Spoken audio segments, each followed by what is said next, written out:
Morning. क्या हाल है भाई बच्चों? Good morning, good morning, good morning. सब बिल्कुल ब्रेकफास्ट कर लिया भाई? गुड। अब ये काम शुरू हो गया है भाई। अब रात में पढ़ना है, देर तक पढ़ना है, सुबह उठना है, जल्दी उठना है, क्लास के लिए फ्रेश रहना है एकदम, है ना? तो अब ये काम तो ज़बरदस्त है। अब ये तो मेहनत लगातार चलेगी और बस लगे रहना है। आ, ये मत सोचो क्या होगा क्या नहीं होगा, बस अभी लगे रहना है।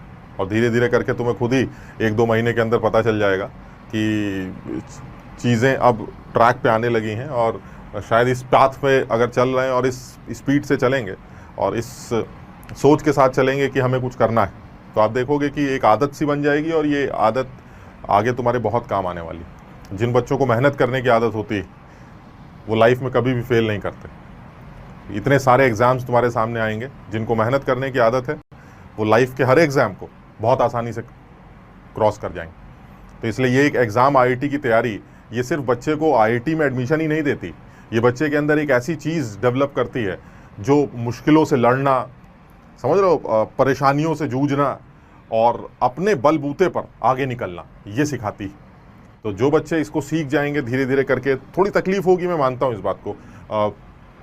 कुछ लोगों को दिक्कत आएगी शुरू में और परेशानी सी लगेगी, लेकिन तुम देखना धीरे धीरे करके ये सारी प्रॉब्लम सॉल्व होगी। तुम हिम्मत मत हारना। मैंने तुम्हें पहले भी बताया था कि जब आप पहाड़ पे चढ़ते हैं तो चढ़ते वक्त तो बड़ी परेशानी होती है यार, बहुत दिक्कत आती है। ऊंचा पहाड़ होता है, हम इंक्लाइंड होके अपना, समझ रहे हो, टेढ़े मेढ़े होके बड़ी मुश्किल से चढ़ाई करते हैं। लेकिन एक थ्रेशोल्ड आ जाता है जब, जैसे आप उसकी चोटी पे पहुंचते हैं, तो उसके बाद अब आपको कुछ नहीं करना होता है। उसके बाद तो बस आपको सरकना है। तो एक बार वो चढ़ाई, जो थ्रेशोल्ड बैरियर, यही तो होता है। तुमने केमिस्ट्री में भी पढ़ा है, जब रिएक्शंस वगैरह होती हैं तो रिएक्टेंट्स के पास कम से कम इतनी एनर्जी होनी चाहिए कि वो एक थ्रेशोल्ड बैरियर को क्रॉस कर सके। यानी कहा जाता है जब दो रिएक्टेंट आपस में रिएक्ट करते हैं तो उनका रिएक्शन जब हो तो उस रिएक्शन में दो बातों का बहुत ध्यान रखना पड़ता है। रिएक्टेंट्स आपस में तभी रिएक्ट करते हैं। मैं आरेनियस की कोलिजन थ्योरी के बारे में 1 मिनट बात कर रहा हूं। आरेनियस साहब ने बताया था कि भाई, आरेनियस साहब बड़े पढ़े लिखे साइंटिस्ट थे, बहुत सारे साइंटिस्ट उनके साथ जो है काम कर रहे थे। तो लोग इसी चक्कर में लगे हुए थे कि भाई ये कैसे पता चलेगा कि रिएक्शन कैसे होगी, रिएक्शन कैसे करें, पता नहीं आपस में रिएक्टेंट रिएक्ट कैसे करते हैं, क्या कंडीशन है, क्या तरीका है। तो सब लोग लगे रहे, अपना तमाम तमाम थेरीज आती नहीं करते रहे, लेकिन सब लोग को पता था कि यार एक आदमी बड़ा पढ़ा लिखा है, आर्हेनियस, वो अपना चुपचाप लगा हुआ है, उसको जरूर पता होगा कि रिएक्टेंट आपस में रिएक्ट कैसे करते हैं और प्रोडक्ट का फॉर्मेशन कैसे होता है। तो सब लोग अपना जो है सुबह सुबह आर्हेनियस के पास चले गए कि भाई ऐसा है सर, हमें समझ में नहीं आ रहा है, आप बता दीजिए कि रिएक्टेंट्स आपस में रिएक्ट कैसे करते हैं। तो आर्हेनियस ने कहा सब लोग बैठ जाओ सामने। सब सामने बैठ जाते हैं। आर्हेनियस कहता है कि भाई ऐसा है कि ये बताओ कि प्रोडक्ट कैसे बनेगा। तो लोगों को जितना आइडिया था, वो भी पढ़े लिखे साइंटिस्ट थे, उन्होंने कहा सर ऐसा है, इतना तो हमें पता है कि प्रोडक्ट तब बनता है जब रिएक्टेंट्स के मॉलिक्यूल्स आपस में कोलाइड करते हैं। जब तक रिएक्टेंट्स के मॉलिक्यूल्स आपस में कोलाइड नहीं करेंगे, प्रोडक्ट नहीं बनेगा। तो पूछा गया कि भाई सोच लो, अगर सही लग रहा है तो ठीक है, नहीं तो बात आगे बढ़ाएंगे। कह रहे नहीं सर, ये तो क्लियर है, ये तो क्लियर है कि हम रिएक्टेंट्स को आपस में कोलाइड करा के ही प्रोडक्ट बना सकते हैं। तो आर्हेनियस ने कहा फाइनल हो गया भाई, अब मैं कुछ अगर आपको बताऊंगा तो आप अपनी बात से मुकरिएगा नहीं। तो सारे साइंटिस्ट कहते हैं अरे सर, इतने तो पढ़े लिखे हम भी हैं, हमें पता है जब टक्कर ही नहीं होगी तो प्रोडक्ट कैसे बनेगा। तो आर्हेनियस ने कहा मैं आपके सामने दो रिएक्टेंट के मॉलिक्यूल्स रखूंगा, उनको आपस में कोलाइड करवाऊंगा, आप बताइएगा कि प्रोडक्ट बनेगा कि नहीं। आपने ये बोला है कि कोलिजन के बाद प्रोडक्ट बनना चाहिए। तो लोगों ने कहा हाँ सर, आप कोलाइड करके दिखाइए, अभी आपको दिखाते हैं प्रोडक्ट बनेगा कि नहीं। तो आर्हेनियस करता क्या है कि उनके सामने एक ऐसे एनिमेशन बनाने की कोशिश करता है। वो कहता है देखिए दो रिएक्टेंट के मॉलिक्यूल्स ये अब आपस में कोलाइड करने जा रहे हैं, आप मुझे बताइएगा प्रोडक्ट बन रहा है कि नहीं। तो साइंटिस्ट कहते हैं सर आप कोलाइड करिए, पक्का प्रोडक्ट बने। तो आर्हेनियस दो रिएक्टेंट के मॉलिक्यूल पकड़ता है और उनको आपस में कोलाइड कराता है। देखो कैसे, ये तुम्हें पता नहीं दिख रहा है कि नहीं, ऐसे छू छू के निकल गए, ये छू रहे हैं, छू छू के निकल रहे हैं। तो साइंटिस्ट एक खड़ा होता कहता है सर ये क्या कर रहे हैं आप। तो उसने कहा अबे तुम अजीब लल्लू आदमी हो, तुमने कहा प्रोडक्ट बनाना, प्रोडक्ट कोलिजन के बाद बनेगा, हम कोलाइड करा रहे हैं, देखिए ऐसे छू छू के निकल गए आपस में एक दूसरे के पास। तो लोगों ने कहा यार ये आदमी चालाक है यार, हमने लग रहा है पूरी बात नहीं बोली। पूरी बात क्या है? पूरी बात ये है कि रिएक्टेंट्स के मॉलिक्यूल्स आपस में, वही साइंटिस्ट कहता है सर एक सेकंड हम अपने स्टेटमेंट को चेंज कर रहे हैं, हमारा सही स्टेटमेंट ये था कि जब रिएक्टेंट के मॉलिक्यूल आपस में हेड ऑन कोलाइड करते हैं, इफेक्टिव कोलिजन जब तक नहीं होता तब तक प्रोडक्ट नहीं बनता। तो आरएनएस ने कहा भाई मैं तो आपसे पहले ही कह रहा था सही बता दो, तो आगे बात बढ़ाएंगे, तुम कह रहे हो सही है सही है सही है, लो अब तुम्हारी बात गलत हो गई। तो कहते हैं अच्छा अब बताओ अब क्या कहना चाह रहे हो। तो उनमें से एक साइंटिस्ट खड़ा होता है, कहता है साहब जब रिएक्टेंट के मॉलिक्यूल्स आपस में हेड ऑन कोलाइड करेंगे ऐसे, तब प्रोडक्ट बनेगा, वरना प्रोडक्ट नहीं बनेगा। Collision should be effective. तो आरएनएस कहता है पक्का एकदम, अगर इफेक्टिव कोलिजन हुआ तो प्रोडक्ट बनेगा। अरे सर अब तो पक्का है, पहले गलती हो गई थी हमने ध्यान नहीं दिया, अब तो पक्का है, अब जब तक कोलिजन इफेक्टिव नहीं होगा प्रोडक्ट नहीं बनेगा। तो आरएनएस ने कहा देख लीजिए हम आपको फिर एक एनिमेशन दिखाएंगे, आपके हिसाब से प्रोडक्ट बनना चाहिए। उसने कहा सर आप हेड ऑन कोलिजन कराइए, पक्का प्रोडक्ट बनेगा। अब आरएनएस ने फिर एक एनिमेशन दिखाया, उसने दो रिएक्टेंट के मॉलिक्यूल्स लिए और उनको आपस में हेड ऑन कोलाइड करवाया। देखो कैसे।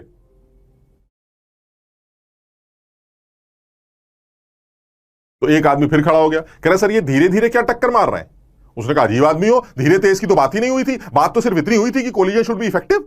हम हेड ऑन करा रहे हैं, देखिए एकदम सर से सर लड़ रहा है खटाखट, धीरे लेकिन ऐसे, यानी इन रिएक्टेंट्स के पास एनर्जी कम। तो फिर एक साइंटिस्ट खड़ा हो गया, कह रहा है सर हम सारी बात समझ गए आपकी, आप वाकई में बहुत बड़े आदमी हैं और हम इस बात को मानते हैं कि एक्चुअली जो प्रोडक्ट बनता है वो प्रोडक्ट कैसे बनता है। रिएक्टेंट्स के मॉलिक्यूल्स आपस में हेड ऑन तो कोलाइड करें, लेकिन कोलाइड करते वक्त उनकी जो एनर्जी है वो एक पर्टिकुलर थ्रेशोल्ड बैरियर से ज्यादा होनी चाहिए। अगर रिएक्टेंट्स के पास हेड ऑन कोलिजन तो हो रहा है लेकिन एनर्जी कम है उस थ्रेशोल्ड बैरियर से, तो भी प्रोडक्ट नहीं बनेगा। यानी आपको हेड ऑन कोलाइड भी करना है, साथ ही साथ एनर्जी के साथ करना है उस पर्टिकुलर थ्रेशोल्ड बैरियर से ज्यादा एनर्जी लेके आने के लिए। अगर रिएक्टेंट के पास उस थ्रेशोल्ड बैरियर के बराबर एनर्जी नहीं है तो आपको रिएक्शन होने के लिए उसको एक्टिवेट करना पड़ता है, जिसको एक्टिवेशन एनर्जी कहा जाता है, आरएनएस की कोलिजन थ्योरी। यानी प्रोडक्ट सिर्फ तब बनेगा जब दो रिएक्टेंट के मॉलिक्यूल्स आपस में हेड ऑन कोलाइड करें, साथ ही साथ कोलाइड करते वक्त उनकी एनर्जी कम से कम उस थ्रेशोल्ड बैरियर से ज्यादा हो, तब प्रोडक्ट बनेगा। अब यह बात तुम्हें इसलिए समझा रहा हूं क्योंकि कहीं ऐसा ना हो कि हम सर फोड़ते रहें फिर भी कुछ फायदा ना हो, इसलिए कम से कम उस एनर्जी के साथ लगना है, उस मोटिवेशन के साथ लगना है, उस ट्रस्ट के साथ लगना है, उस भरोसे के साथ लगना है कि नहीं अगर हम टक्कर मारेंगे, अपना सर फोड़ेंगे तो प्रोडक्ट भी बनेगा, रिजल्ट भी आएगा, हम सब कुछ करके दिखाएंगे। इसलिए मेरा मानना यह है कि एक प्रॉपर तरीके से तैयारी की जाए और एक प्रॉपर तरीके से मेहनत की जाए तो शायद अगर ऊपर वाले ने चाहा तो तुम्हारी मेहनत का फल तुम्हें जरूर मिलेगा। खैर, तो मुझे यहीं से एक बात स्टार्ट करनी है। कल हम लोगों ने कल हम लोगों ने जो बात की थी उस बात में अच्छा मैं एक बात और जोड़ रहा था। अभी कुछ दिनों बाद से तुम्हारा एक दो चैप्टर्स इनऑर्गेनिक के भी डाले जाएंगे, इनऑर्गेनिक को भी पढ़ाया जाएगा और इनऑर्गेनिक के लिए एक दूसरे सर आएंगे जो इनऑर्गेनिक केमिस्ट्री स्टार्ट करेंगे। तो पैरेलली इनऑर्गेनिक केमिस्ट्री भी पैरेलली चलती रहेगी, कुछ कुछ चैप्टर्स हम करते रहेंगे, 5-6 चैप्टर्स बड़े अच्छे चैप्टर्स हैं। एक तो ब्लॉक केमिस्ट्री है और साथ में वो पीरियोडिक टेबल और बॉन्डिंग है, कोऑर्डिनेशन कंपाउंड है। तो ये कुछ ऑर्गेनिक केमिस्ट्री के 5-6 चैप्टर्स जो है पैरेलली एक बहुत ज़बरदस्त टीचर हमारे साथ कर रहे होंगे और मिलजुल कर हम करेंगे तो इससे हमारा सिलेबस भी जल्दी चलेगा और तुम्हारा दिमाग भी सिर्फ नुमेरिकल में ही नहीं रहेगा। कुछ पैरेलली आपके साथ एक थ्योरेटिकल चैप्टर भी चलेगा जिसको समझाया जाएगा, अच्छी तरह से समझ के करना होगा और थोड़ा सा रिलैक्स भी रहोगे क्योंकि इधर नुमेरिकल चल रहे होंगे उल्टे सीधे और उधर एक थ्योरेटिकल चैप्टर चल रहा होगा, तो कुछ आसानी से ये काम किया जा सकता है। हालांकि कुछ ऐसा सोच रहे हैं कि अब जैसे हमने लास्ट क्लास में मोलारिटी और मोलालिटी के बारे में डिस्कशन की थी, साथ में डेंसिटी के साथ उसको लिंक किया। मैंने डीपीपी में भी बहुत सारे करीब कुछ सवाल डाले थे और उन सवालों को भी हमने डीपीपी में डिस्कस किया है। मैं फिर बोलूंगा, डीपीपी को एक क्लास की तरह, मैं अपने सब्जेक्ट की बात कर रहा हूं, डीपीपी को एक क्लास की तरह ट्रीट करना है। हर बच्चा डीपीपी के सॉल्यूशंस को अगर वीडियो सॉल्यूशंस देख सकता है तो बहुत अच्छा है, नहीं तो पीडीएफ भी तुम्हें दी जा रही है, तुम पीडीएफ भी देख सकते हो। वीडियो सॉल्यूशंस में मैं कोशिश करता हूं कि जो क्लास में बताया है वो तो रिवाइज करूं ही करूं, साथ में कुछ नई बात भी डालूं, बिकॉज मेरे लिए इस 1.5 घंटे की क्लास के साथ वो एक आधा पौन घंटे का क्लास भी मुझे अपने इस शेड्यूल में नजर आता है। मुझे लगता है कि ये दो चीजें मिलकर ही मेरी तैयारी आगे बढ़ रही, इसलिए मैं कोशिश करता हूं डीपीपी में कुछ अलग टाइप के सवाल डालूं जो क्लास में किए हैं उससे थोड़ा अलग, ताकि आप डीपीपी डीपीपी को भी सीखें, क्लास की चीज भी सीखें, मिलकर कोई चीज छूटे ना, हम वो कवर कर लें सारी। क्लियर है? ठीक, तो अब हम आगे बढ़ते हैं। कल हम लोगों ने ऑर्गेनिक की कोशिश, ऑर्गेनिक केमिस्ट्री भी कराई जाएगी, ऑर्गेनिक मैं ही कराने की कोशिश करूंगा, और फिजिकल केमिस्ट्री ऑर्गेनिक तो पूरी मैं लेने की कोशिश करूंगा। हम जो भी कोई आएगा, समझो बात को, जो भी अगर इन ऑर्गेनिक केमिस्ट्री के लिए कोई सर आ रहे हैं तो आप समझ लीजिएगा कि वो बेस्ट टीचर होंगे, उनसे अच्छा कोई नहीं करा सकता होगा, ये फैक्ट है।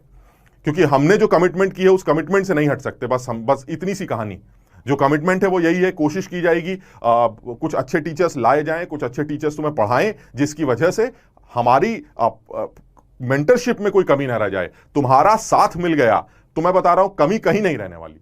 जो मिल सकता था वो तो मिलेगा। अब समझ लो, मिल सकता था का क्या मतलब, मिल सकता था का मतलब यही है कि ऊपर वाले ने जो लिख दिया तुम्हारे लिए वो तो तुम्हें मिलना ही है अगर तुमने कोशिश कर ली तो। ये तो क्लियर है एकदम।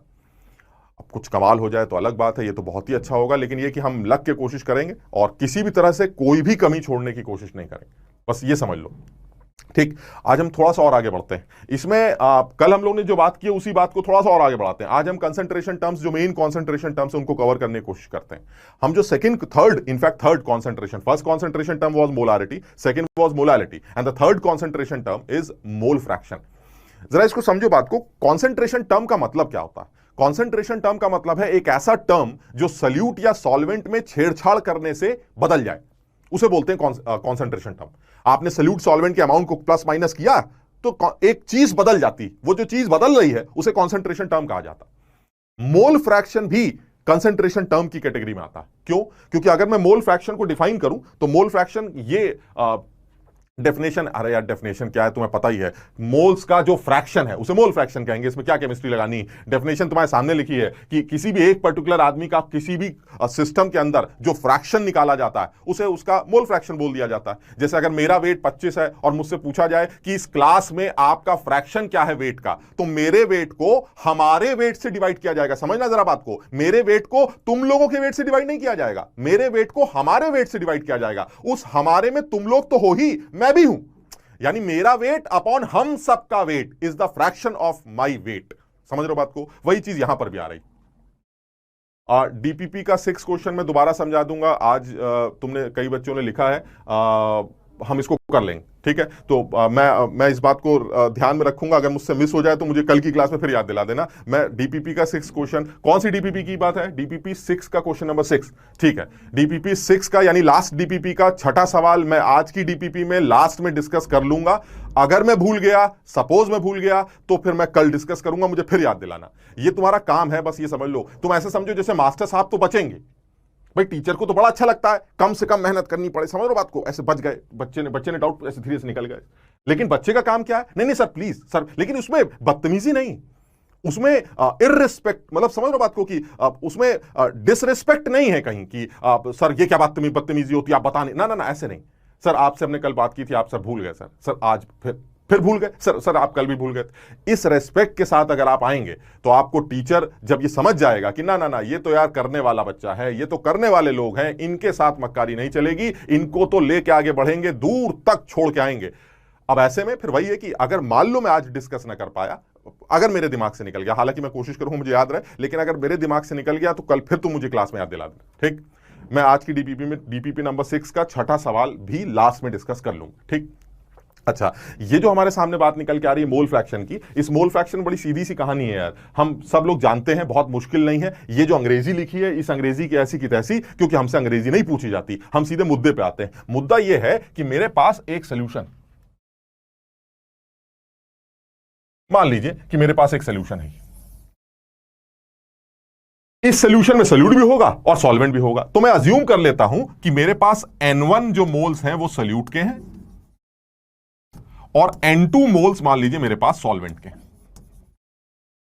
ये मेरे पास सोल्यूशन, सोल्यूट के मोल्स दे रखे हैं और सॉल्वेंट के मोल्स दे रखे हैं। अब सोल्यूट और सॉल्वेंट के अगर दोनों के मोल्स दे रखे हैं तो आप क्या जानना चाहते हैं? मैंने कहा भाई देखिए, ऐसा मेरा दिल कर रहा है कि आप मुझे ये बता दीजिए कि सोल्यूट का इस सिस्टम में मोल का फ्रैक्शन क्या है। मैंने कहा अरे तो बड़ा आसान सवाल हो गया, मोल का फ्रैक्शन मतलब सल्यूट के मोल अपॉन हमारे मोल, यानी सल्यूट के upon total will be the mole fraction of solute. इसको काई से रिप्रेजेंट करते हैं। इन सब चीजों का कोई सिग्निफिकेंस नहीं है, ऐसे काई लिखा जाता है, तुम इसको एक्स बोलो, मैं तो जल्दबाजी में इसको एक्स ही बोलता हूं यार। अगर मेरे मुंह से कभी एक्स निकल जाए तो समझ लेना कि हम मोल फ्रैक्शन की बात कर रहे हैं। हालांकि इसको काई करके लिखा जाता है, ऐसे टेढ़ा करके बनाया जाता है, ठीक। तो this is mole fraction of solute. अगर आपको सल्यूट का मोल फ्रैक्शन चाहिए तो सल्यूट का मोल फ्रैक्शन लेने के लिए आप क्या काम करेंगे? सल्यूट का मोल फ्रैक्शन लेने के लिए मोल फ्रैक्शन ऑफ सल्यूट, यानी सल्यूट के मोल्स को हम सब के मोल से, सब में कौन होगा इस बर्तन में? सल्यूट भी होगा और सॉल्वेंट भी होगा, तो आप N1 प्लस N2 से डिवाइड कर दीजिए। इसी तरह से कोई पूछे कि भाई मोल फ्रैक्शन ऑफ सॉल्वेंट कैसे निकलेगा, तो भाई ये भी क्लियर है, मोल फ्रैक्शन ऑफ सॉल्वेंट, सॉल्वेंट के मोल्स को सल्यूट प्लस सॉल्वेंट के मोल से डिवाइड कर दीजिए, आप मोल फ्रैक्शन ऑफ सॉल्वेंट निकाल सकते हैं। हालांकि आप इन दोनों को अगर ऐड करें तो दिखाई यही देता है कि मोल fraction of solute plus mole fraction of solvent, ये दोनों मिलकर 1 के बराबर होगा। और इसमें कोई केमिस्ट्री नहीं है, दुनिया जानती है फ्रैक्शंस को जोड़कर हमेशा 1 आता है, क्योंकि 1 से बड़ा फ्रैक्शन कभी नहीं बनता।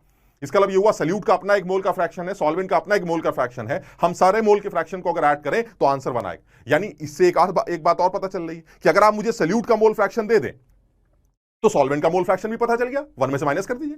इसी तरह से अगर आप सॉल्वेंट का मोल फ्रैक्शन दे देंगे तो सल्यूट का मोल फ्रैक्शन पता चल जाएगा। मैं ऐसी एग्जांपल ले रहा हूं कि मान लीजिए किसी सवाल में कहा जाए कि मोल फ्रैक्शन ऑफ सल्यूट वो हमें दे रखा है 0.3, बताइए मोल फ्रैक्शन सॉल्वेंट का कितना है? पूछा नहीं जाएगा तुमसे, तुम इतना खुश मत हो, इतने आसान सवाल नहीं आते। लेकिन अगर सॉल्वेंट का मोल फ्रैक्शन हमसे पूछा जा रहा है तो मोल फ्रैक्शन ऑफ सॉल्वेंट जो होगा वो सल्यूट में से 1 में से सल्यूट का मोल फ्रैक्शन माइनस करके निकाला जा सकता है, एंड दैट विल बी 0.7।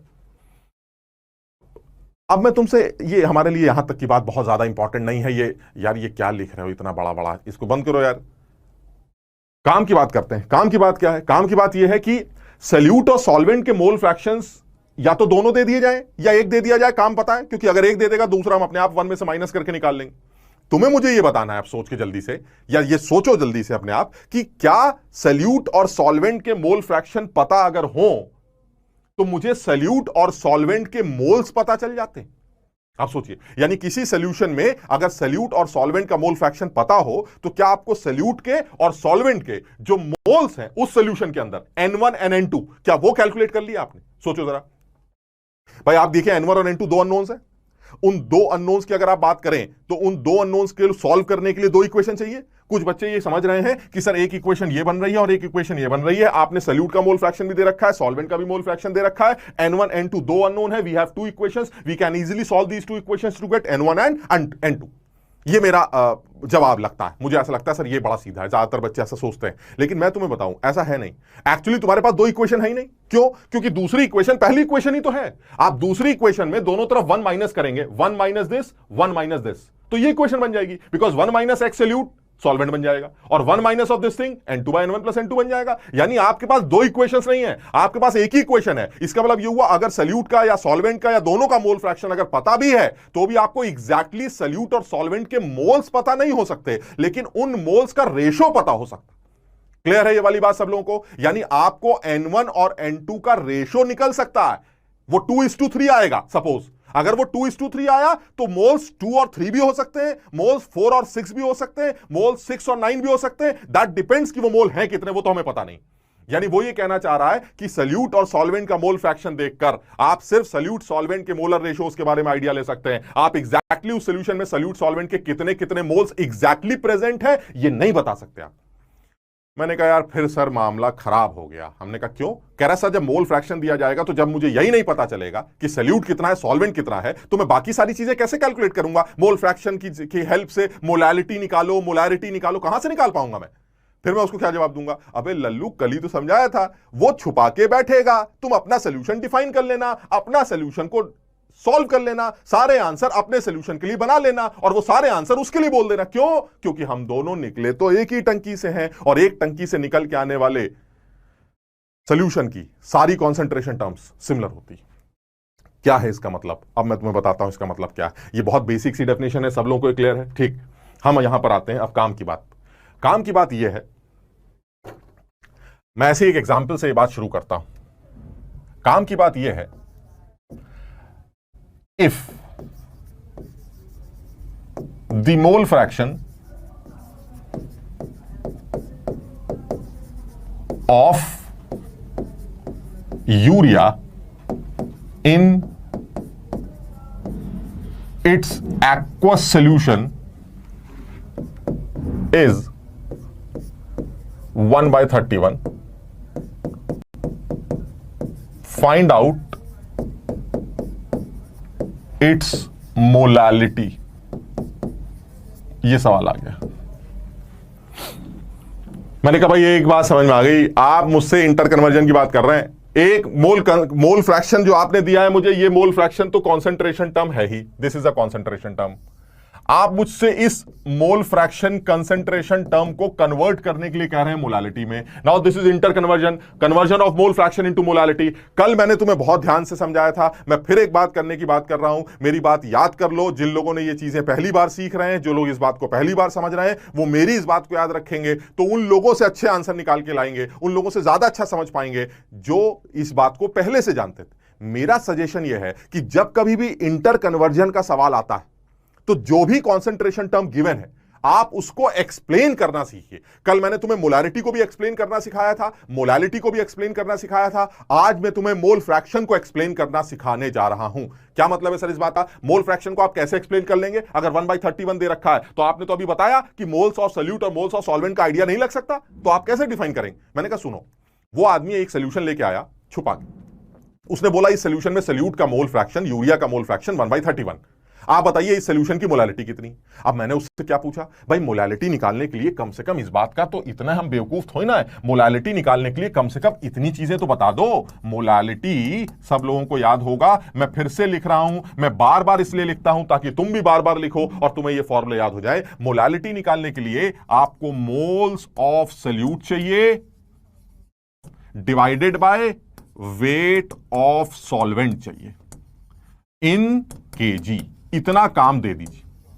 यानी एग्जैक्टली मुझे क्या क्या चाहिए? मुझे सॉल्यूट के मोल चाहिए सर। मैंने कहा यार अब दे दो।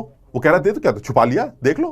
अब वो छुपा के बैठा है, मुझे सॉल्यूट के मोल पता नहीं, अब मैं कैसे सॉल्व करूंगा? मैंने कहा चलो छोड़ो, वेट ऑफ सॉल्वेंट ही बता दो। कह रहा मैं कुछ नहीं बताऊंगा, मेरा सॉल्यूशन छुपा हुआ है, तुम्हें जो करना कर लो। मैंने कहा अब तुम जाओ भाड़ में, अब मैं अपना सॉल्यूशन डिफाइन करने जा रहा हूं। इस मोल फ्रैक्शन को ध्यान में रखते हुए मैं इस सॉल्यूशन को डिफाइन करूंगा और अपने सॉल्यूशन का, जिसका मोल फ्रैक्शन 1/31 ही होगा सॉल्यूट का, उसकी मोलालिटी निकालूंगा और वही मोलालिटी तुम्हारी भी होगी, क्योंकि हम दोनों एक ही टंकी से निकले हैं। क्योंकि उस टंकी में भी यूरिया का मोल फ्रैक्शन 1/31 था, तुम्हारे सॉल्यूशन में भी 1/31 है और मेरे सॉल्यूशन में भी 1/31। Now we both are coming from same tank. अगर सेम टैंक से आ रहे हैं तो मेरी मोलालिटी और तुम्हारी मोलालिटी सेम होनी चाहिए। उसने कहा मैं मानता हूं, आप अपना सॉल्यूशन डिफाइन करिए। अब मैं तुम्हें सिखाने ही जा रहा हूं कि जब मोल फ्रैक्शन गिवन होता है तो सॉल्यूशन को कैसे डिफाइन किया जाता है। जिस तरह से मोलारिटी और मोलारिटी को लिखना सीखा था, याद है? इतने moles of solute present in 1 litre solution, या फिर इतने moles of solute present in 1 kg solvent. वैसे ही मोल फ्रैक्शन को कैसे लिखा जाता है, समझो। कुछ लोग आंसर बता रहे हैं, शाबाश। मोल फ्रैक्शन को कैसे? केदार सही आंसर बता रहा है, वेरी गुड। अब क्या मोल फ्रैक्शन को लिखने का तरीका है? मोल फ्रैक्शन को लिखने का तरीका यह है कि आपको जब भी मोल फ्रैक्शन 1/31 दिया जाए, अब सब लोग बहुत ध्यान से देखेंगे भाई, मोल फ्रैक्शन को लिखना है अगर वो 1/31, ये है मोल फ्रैक्शन सॉल्यूट का, यानी यूरिया का मान लेते हैं। अब तुम देखो इसको कैसे लिखेंगे। 1/31 को लिखने का तरीका है 1/1 + 30। बस अब तुम चमको, बताओ चमका कि नहीं? 1/1 + 30 लिखा तो ये 1/31 बन गया। एंड 1/1 + 30 का मतलब है since this is moles urea का मोल फ्रैक्शन, तो दैट मींस जो ऊपर वाला टर्म है it should be the moles of urea. जो नीचे वाला ये वाला 1 है, this is moles of urea, और ये वाला जो 30 है, this is moles of water, this is aqueous solution. समझो बात। यानी जैसे ही तुमने 1/31 को ब्रेक किया, 1/1 + 30, खेल खत्म हो गया। अब तुम्हारा जो सोल्यूशन है वो डिफाइन हो गया। सर मेरे सोल्यूशन में 30 मोल पानी है और 1 मोल यूरिया है, बात खत्म। तुमने छुपा के रखा है, रखे रहो, मुझे तुमसे कोई लेना देना नहीं। मेरा सोल्यूशन क्लियर है, मेरे सोल्यूशन के बारे में मुझे सब कुछ पता चल गया है। और अगर मेरे सोल्यूशन के बारे में मुझे सब कुछ पता चल चुका है तो मैं बड़ी आसानी से तुम्हारा मोल फ्रैक्शन, मोलालिटी, शोलालिटी जो तुम कहोगे सब कैलकुलेट कर लूंगा। क्लियर है ये वाली बात? बिल्कुल सही। यानी कहना यह चाह रहा हूं मैं कि जब भी कभी, जैसे यहां तो 1/31 है, कोई कहे कि सर ऐसा है, मान लीजिए मोल फ्रैक्शन 2/7 होता तो क्या करते आप? अगर 2/7 है तो मैं इसको 2/2 + 5 लिख दूंगा। देख लीजिए आप, 2/2 + 5 लिखते ही क्या पता चला, ऊपर वाले मोल पता चल गए और दूसरे वाले के मोल पता चल गए, सल्यूट के मोल भी पता चल गए और सॉल्वेंट के भी मोल पता चल गए, खेल खत्म हो गया। आप बताइए क्या निकालना है? अरे सर अब तो सॉल्व हो गया, मोलालिटी के लिए ये चीजें चाहिए, ये जो चीजें ये हमें पता चल गई। क्यों? क्योंकि मोल्स ऑफ सल्यूट तो आपने पहले ही 1 बोल दिया, दिख रहा है सब लोगों को, मोल्स ऑफ सल्यूट तो पहले ही 1 पता चल गए। और वेट ऑफ सॉल्वेंट सर यहां से निकाल लेंगे, वाई मैप को बुला लेते हैं, 30 मोल पानी का वेट तो निकाल ही लेंगे। सर मोल ऑफ वाटर का वेट पता चल गया, सर मुझे यूरिया के मोल पता चल गए। सर मैं 1 सेकंड में मोलालिटी कैलकुलेट करके दिखाता हूं। ये देखिए मैं डायरेक्ट आंसर लिखने जा रहा हूं। मोल्स ऑफ यूरिया कहीं तुमने फिक्स किए अपने सोल्यूशन के लिए? हां फिक्स किए सर, 1 मोल है यूरिया के, 1 मोल यूरिया के, तो न्यूमरेटर 1 हो गया। डिनोमिनेटर में क्या चाहिए सर? वेट ऑफ सॉल्वेंट चाहिए। वेट ऑफ सॉल्वेंट कैसे निकल के आएगा सर? 30 मोल पानी का वेट 18 × 30 होता है और 18 × 30 540 ग्राम होता है। 540 ग्राम को केजी में कन्वर्ट कर लेंगे तो 540 तो नीचे रह जाएगा, 1000 ऊपर चला जाएगा डिवाइड होने वाला, और आपका आंसर 50/27 आएगा। शाबाश। अब आप देख लीजिए कितना आसान। वो दूसरा आदमी क्या बोल रहा है जो सवाल लेके आया, कह रहा अबे लल्लू मैंने तुझसे अपने सोल्यूशन इसकी बात की थी, इस सोल्यूशन, तू क्या आंसर बता रहा, तू किस सोल्यूशन की बात कर रहा? मैं क्या जवाब दूंगा? बेकार की बातें मत करो, हमने निकाल लिया, समझना है समझो, नहीं तो भागो यहां से। क्यों? क्योंकि ये मोलालिटी मेरे सोल्यूशन की और यही मोलालिटी तुम्हारे सोल्यूशन की भी होगी, क्योंकि हम दोनों एक ही टंकी से आए हैं और एक ही टंकी से आने वाले सोल्यूशंस की मोलालिटी सिमिलर होती है। यहां से क्या सीखने को मिल रहा है? यहां से यह सीखने को मिल रहा है कि जब कभी मोल फ्रैक्शन गिवन हो तो आप मोल फ्रैक्शन को डिफाइन करना सीख लीजिए। बस जिस तरह से मोलालिटी को डिफाइन किया, वैसे ही मोल फ्रैक्शन, जैसे ही मोल फ्रैक्शन आया खट से बांट दिया, ये बढ़ गया। बढ़ते ही आपको सबके मोल दिखने लगेंगे। जैसे ही आपको सबके मोल लिखे, फॉर्मूला लगाइए, आंसर निकालिए, फॉर्मूला लगाइए, आंसर निकालिए, खेल खत्म, मस्त हो जाइए। सबको समझ में आया? क्लियर है ये? 50/27, गजब, very good very good very good. सब लोगों का आंसर आ रहा है,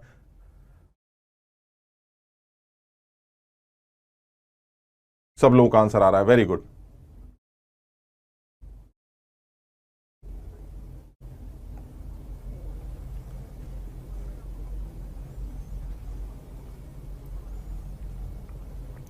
ये कुछ बच्चे कह रहे हैं सर 2/2 + 29 भी लिख सकते हैं। अरे भाई मुझसे क्या पूछ रहे हो, लिख के देख लो ना, 2/2 + 29। क्या ये 1/31 है? क्या ये 1/31? This is 2/31 and 2/31 is not 1/31। हां, कुछ बच्चे ये भी कह रहे हैं सर क्या इसको ये लिख सकते थे 2/2 + 60?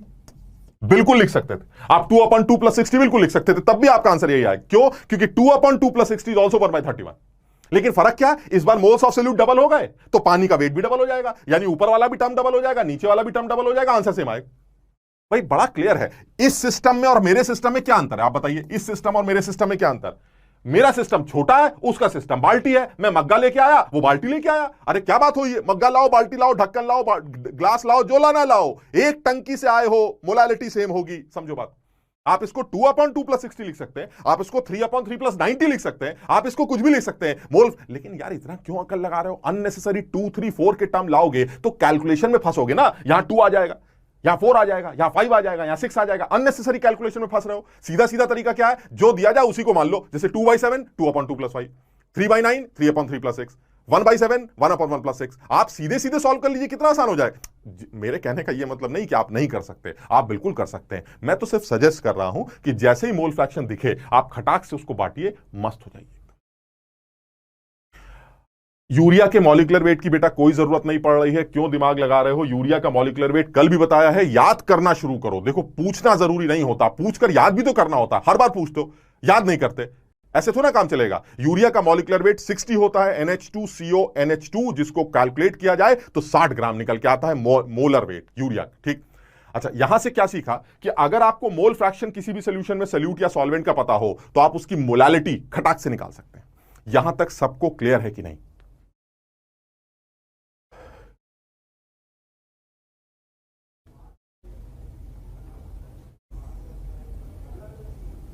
समझ में आया? गुड। कुछ बच्चे रिपीट भी बोल रहे हैं। जो बच्चे रिपीट बोल रहे हैं इसको फिर से समझ लो यार एक बार, बड़ा आसान है भाई। मोल फ्रैक्शन को सिर्फ बांटना सीख लो बस। जो भी मोल फ्रैक्शन आए, जैसे 1/31 है, मैं एक सवाल और करता हूं, उससे और क्लैरिटी आएगी। मैं एक सवाल और लिखता हूं।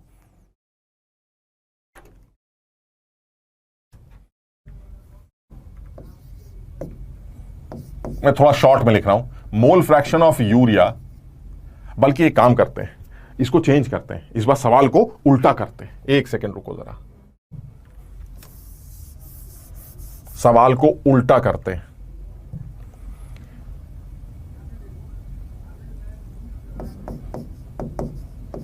Find out the mole fraction of urea in its aqueous solution, molality of this solution is just reverse. सब लोगों को आंसर पता है। तुमने अभी 1/31 से 50/27 निकाला था, अब 50/27 से 1/31 निकालना है। आप क्या करें? क्या ये इंटर कन्वर्जन का सवाल है? बिल्कुल है मास्टर साहब। क्यों है? क्योंकि सर इस बार आपको मोलालिटी दी है और आपका दिल कर रहा है मोल फ्रैक्शन निकालने का। Now they both are concentration terms, so this is again interconversion. और अगर इंटर कन्वर्जन आया तो इंटर कन्वर्जन के लिए आपको जो भी कॉन्सेंट्रेशन टर्म दिया है जिसको कन्वर्ट करना है, आपको सबसे पहले उस कॉन्सेंट्रेशन टर्म को डिफाइन करना आना चाहिए। और मैं फिर बोल रहा हूं, बहुत आसान है, इसको समझने की कोशिश करो। कई बार बात हो गई हमारी कि अगर आपको कंसेंट्रेशन टर्म को डिफाइन करना आता है तो आप कंसेंट्रेशन टर्म, जो इस चैप्टर का सबसे मुश्किल पोर्शन माना जाता है, वो कभी गलत नहीं होगा। मैं कोई फॉर्मूला नहीं निकालना चाहता, मैं कोई फॉर्मूला नहीं बताना चाहता। किताबों में इस कन्वर्जन के भी फॉर्मूले दे रखे हैं। अरे कितना याद करोगे यार, ये तो बिल्कुल हिसाब किताब, किसी रिक्शे वाले को भी समझाओगे तो समझने लगेगा। क्या है इसमें, आप ध्यान से देखिए। इस बार मुझे मोलालिटी दे रखी, तो मैंने कहा देखिए ऐसा, इंटर कन्वर्जन छोड़िए, मोलालिटी है, आप जरा सोल्यूशन दिखाइए। चुप आगे बैठा, मैं तो नहीं दिखाता। मैंने कहा ऐसी तैसी तुम्हारे सोल्यूशन की, मैं बनाता हूं अपना सोल्यूशन जिसकी मोलालिटी 50/27 होगी। क्या तरीका है इसको डिफाइन करने का? 50/27 मोल्स, सब लोग पीछे कल कॉपी का देखें भाई, मोलालिटी को कैसे डिफाइन किया जाता है। Moles of urea dissolved in 1 kg, that is 1000 ग्राम पानी। एक्वा सोल्यूशन है ना, यह है डेफिनेशन। अब तो बताओ तुम्हें क्या क्या दिख रहा है? क्या तुम्हें यूरिया के मोल दिख रहे हैं? बिल्कुल दिख रहे हैं सर, मुझे यूरिया के मोल बिल्कुल दिख रहे हैं। 50/27 आपने पहले बोल दिए। क्या तुम्हें पानी के मोल दिख रहे हैं? अरे सर दिख रहे हैं, क्योंकि पानी का वेट ही तो 1000 ग्राम है। वाई मैप से मोल निकाल लेंगे, खत्म होगी बात। यूरिया का मोल आ गया, पानी का मोल आ गया, फ्रैक्शन आ गया। करना क्या इसमें? सोचिए आपने कितनी आसानी से उसको डिफाइन किया और आपका सारा आंसर क्लियर एकदम। यानी mole fraction of urea is equal to moles of urea divided by moles of urea plus moles of पानी।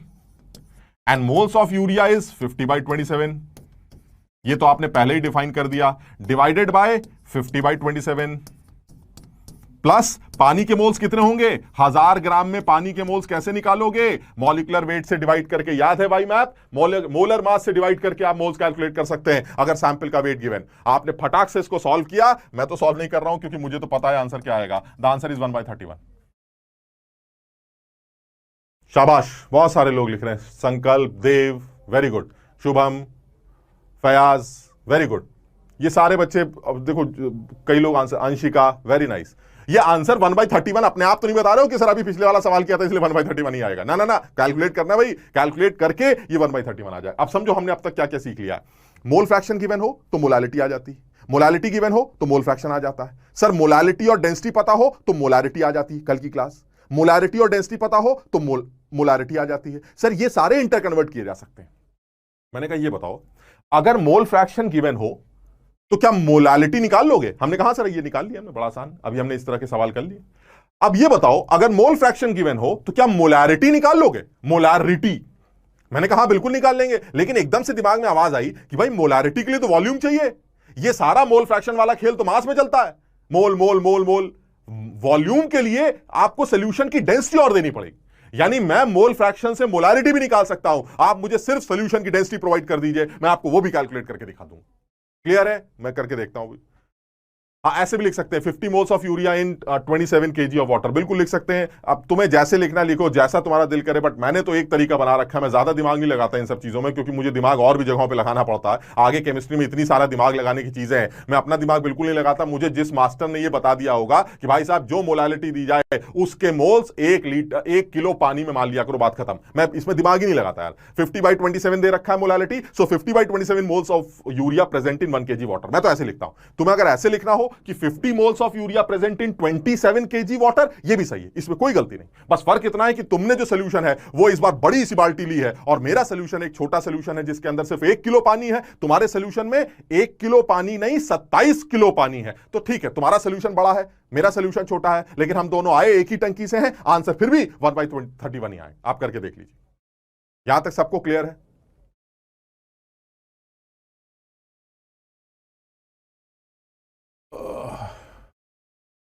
शाबाश।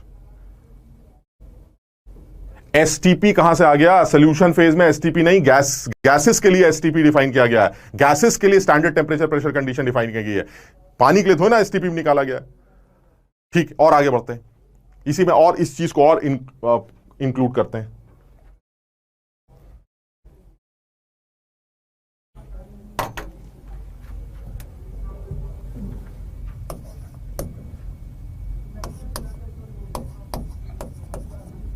मोल फ्रैक्शन यूरिया का 1/31 दे रखा है, और specific gravity of this aqueous solution is 1.1. Find out molarity. फटाक से करो भाई, चेक करो कैसे करना है। अब सबसे पहले चेक करना क्या ये इंटर कन्वर्जन, ठीक। अगर ये इंटर कन्वर्जन है तो आपको सिर्फ एक ही बात दिमाग लगानी है, सर ये देखिए आपने मोल फ्रैक्शन दे रखा है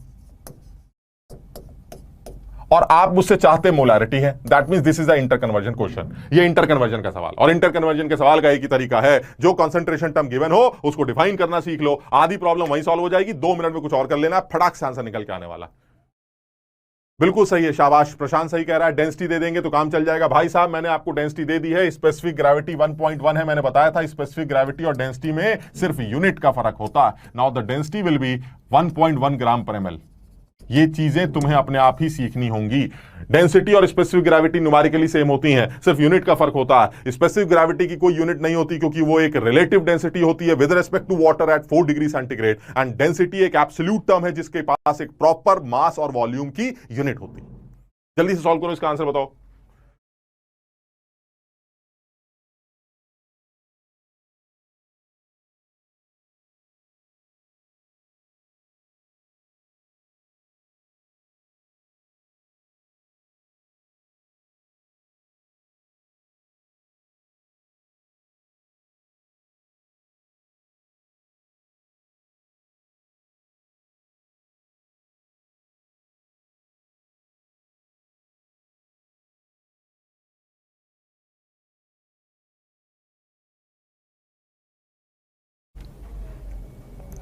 शाबाश।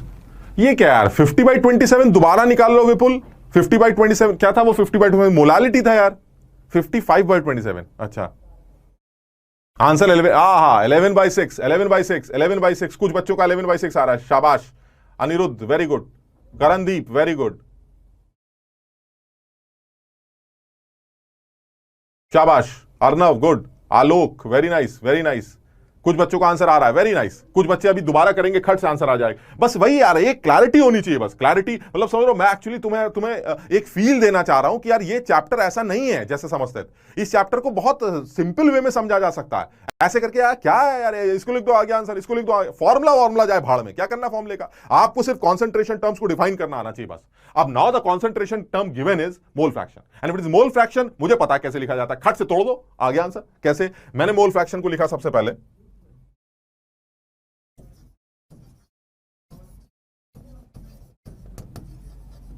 मोल फ्रैक्शन ऑफ यूरिया, वो 1/31। क्या तरीका है इसको लिखने का? 1/1 + 30। 1/1 + 30 से क्या पता चल गया कि यूरिया के मोल हो गए 1, और पानी के मोल हो गए 30। अब बताइए क्या करना है। उसने कहा भाई साहब अब आपको मोलारिटी निकालनी है। मैंने कहा मैं मोलारिटी का फॉर्मूला लगा देता हूं। मोलारिटी यहां लिख देता हूं। मोलारिटी इज इक्वल टू, सब लोगों को पता है ये वाली बात, molarity is equal to moles of solute that is urea divided by volume of solution in litres. ये आपकी मोलारिटी।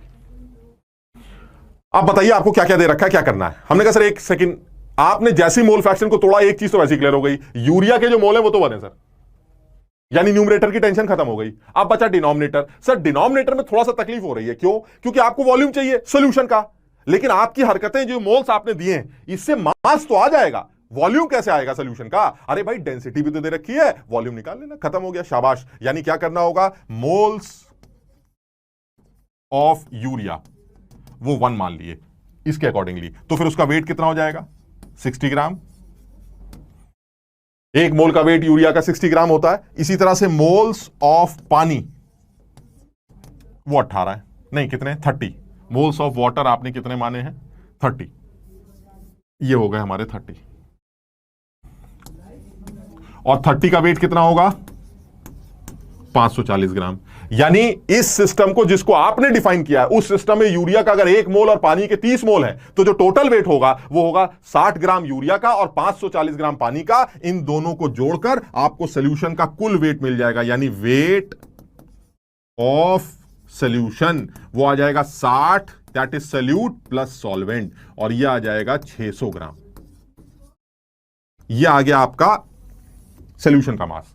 लेकिन मुझे सर सॉल्यूशन का मास चाहिए नहीं, आप क्या कैलकुलेट करवा रहे हैं? अरे भाई सॉल्यूशन का मास चाहिए आपको, क्योंकि आपको सॉल्यूशन का वॉल्यूम चाहिए और डेंसिटी मैंने आपको दे रखी, यानी मास भी आ गया, डेंसिटी भी दे रखी है, सॉल्यूशन का वॉल्यूम आ जाएगा, फॉर्मूले में पुट कर देना, फटाक से आंसर आ जाएगा। अब बताओ वॉल्यूम कैसे निकाला जाए, यहीं पर सॉल्व कर लेते हैं ना। Moles of urea that is solute कितने फिक्स कर दिए तुमने मोल फ्रैक्शन के तोड़ने के बाद 1 मोल, यानी न्यूमरेटर इज 1। अब आते हैं डिनोमिनेटर में। डिनोमिनेटर में आएगा वॉल्यूम, सॉल्यूशन का वॉल्यूम। अब सॉल्यूशन का वॉल्यूम कैसे आएगा? सॉल्यूशन का वॉल्यूम आएगा सॉल्यूशन का mass divided by density. Mass of solution is 600 grams and density is 1.1 gram पर ml। अब आप ये देखिए, जब आप इस वॉल्यूम को देख रहे हैं तो ये वॉल्यूम की जो यूनिट आ रही है वो ml में आ रही है, और आपको डेंसिटी मोलारिटी निकालने के लिए वॉल्यूम की यूनिट लीटर में चाहिए सॉल्यूशन के, तो आप 1000 से डिवाइड करेंगे, वो ऊपर चला जाएगा, this will B 1000। Now the answer is कितना आ जाएगा भाई 11/6 मोल। बहुत आसान, सब लोग एक बार चेक करके देखे भाई। 10/6 नहीं बेटा, जय जय 10/6 नहीं 11/6 आएगा। इसको सही से फिर से चेक करो, कोई गलती नहीं होनी चाहिए भाई। अपने आप कोशिश करो समझने की, ये 11/6 इतनी बार क्यों लिखते हो, इतना खुश हो रहे हो बताइए। स्नेहा शाबाश 11/6, very good. Mukul sir solvent कैसे पता चला इसमें कि H2O सॉल्वेंट है? दोस्त मैंने लिखा नहीं है, क्या लिखा है ये देखिए, मैंने लिखा है this is aqueous solution and it is aqueous solution the solvent must be water. कोई और सॉल्वेंट होगा तो लिख देगा, नहीं हो, और मैं तुम्हें बताऊं कई बार लिखता भी नहीं है गलती से, अगर ना भी लिखे तो भी सॉल्वेंट को पानी मान लेना, बस ऐसे समझ लेना भाई। सवाल तो करना है ना यार, उससे ये थोड़ा कहेंगे अजीब लल्लू आदमी हम नहीं करते भाई, करना तो ही सवाल। तो ऐसे में आप सॉल्वेंट को वाटर मान लीजिएगा, अगर वो नहीं दे रहा है, अगर दे रहा है तब तो बात ठीक है, फिर तो कोई मतलब ही नहीं बनता। बिल्कुल सही है, सारे लोग बहुत बढ़िया। 11/6 11/6 11/6 11/6 11/6, शाबाश। अब सब लोग मुझे ये बताएं, क्या जो मैं पूछ रहा हूं उसका आंसर सब लोग दें एक बार। मोलारिटी डेंसिटी को यूज करके क्या मैं मोलैलिटी निकालना सीख गया?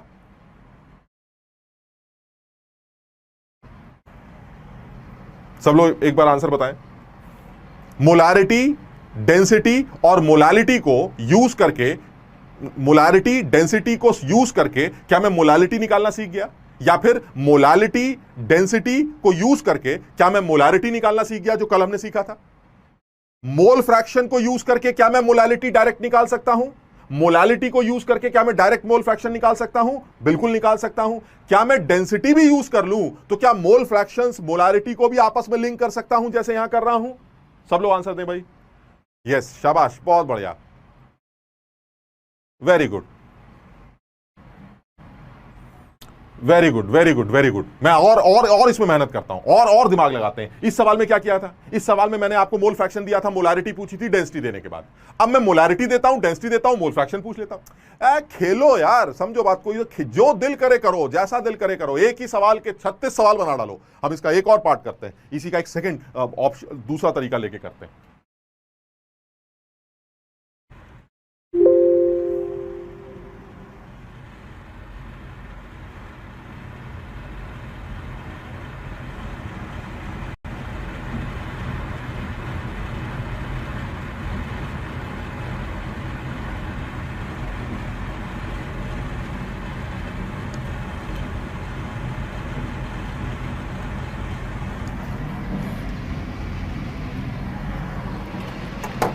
एक और सवाल बनाते हैं।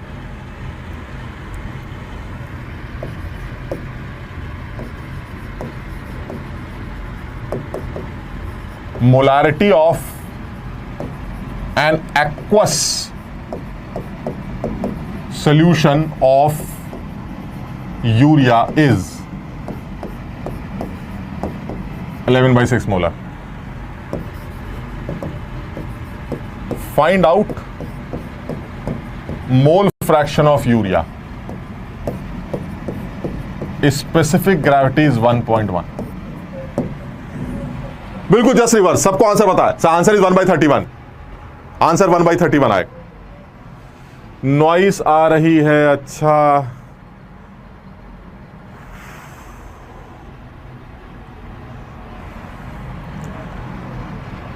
एक्चुअली, अच्छा एक सेकेंड वेट करना।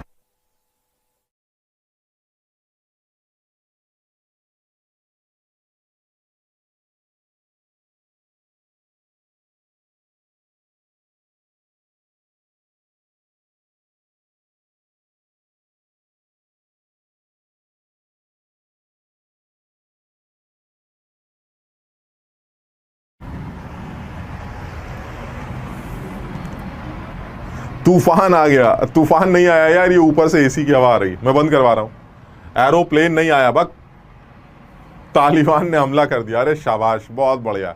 लोग मर रहे हैं, तुम्हें मजे आ रहे हैं, बताइए।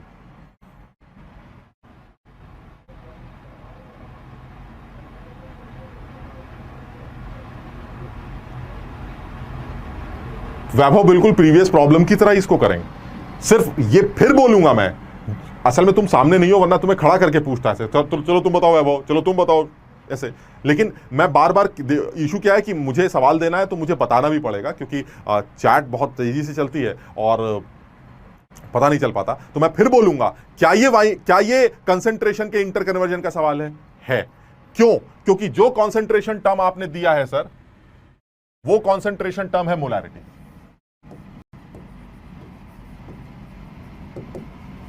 और आप मुझसे जानना चाहते हैं sir mole fraction. Now this is the again inter conversion of concentration term, molarity into mole fraction with the help of density, because molarity deals with volume and mole fraction deals with moles, that is mass. तो यानी volume और मास को link करने वाली चीज आपको देनी पड़ेगी, एंड दैट इज डेंसिटी। वो आपको देना पड़े।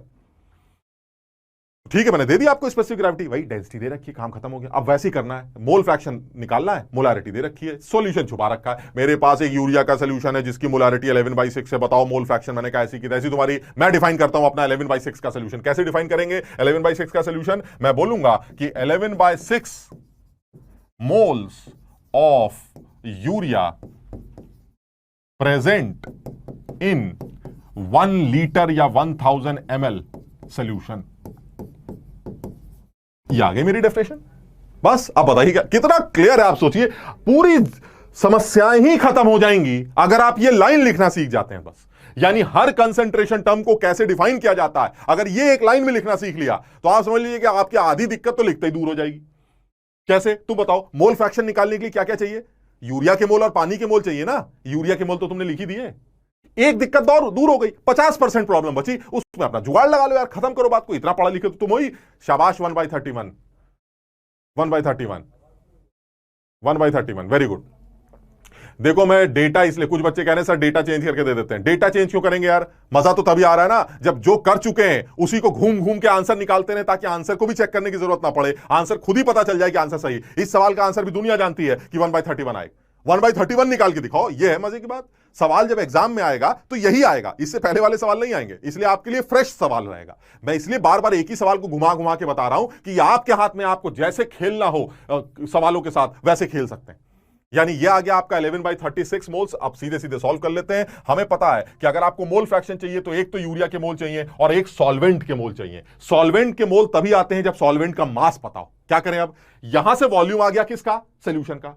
डेंसिटी दे रखी है, अगर मैं सोल्यूशन के वॉल्यूम और डेंसिटी को मल्टीप्लाई कर दूं तो सोल्यूशन का मास आ जाएगा।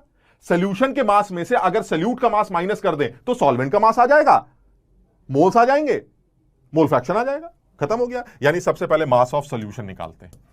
मास of solution, mass of solution होगा volume of solution multiplied by density, 1.1 gram पर ml। आप देखिए ml से ml कट जाएगा और ये 1100 ग्राम आ जाएगा। ये 1100 ग्राम आ गया सोल्यूशन का मास। लेकिन मुझे सोल्यूशन का मास तो चाहिए नहीं, मुझे तो सॉल्वेंट का मास चाहिए ताकि मैं उसके मोल्स निकाल सकूं। तो सॉल्वेंट का मास निकाल लेते हैं। उसके लिए पहले मास ऑफ सोल्यूट भी निकाल लेते हैं। मास ऑफ सोल्यूट आ जाएगा 11/6 मोल है। तो मास कैसे निकलेगा? वाई मैप से, मोल से मास मॉलिक्यूलर वेट से मल्टीप्लाई कर देते हैं। यूरिया का मॉलिक्यूलर वेट 60, कितना आ गया? 110 ग्राम। यानी कि अगर मुझे अब मास या वेट ऑफ सॉल्वेंट निकालना हो तो सॉल्यूशन के वेट में से, दैट इज 1100 में से सोल्यूट का वेट माइनस कर दूंगा, मुझे 990 ग्राम सॉल्वेंट मिल जाएगा। अब आप बताइए आपको क्या करना है? सब कुछ पता चल गया। कह रहा बेटा मोल फ्रैक्शन निकालो। हमने कहा ये लीजिए sir mole fraction of solute is equal to moles of solute, जो कि 11/6 मान चुका हूं मैं पहले ही, divided by 11/6 plus moles of water, and moles of water will be 990/18, that is again Y map.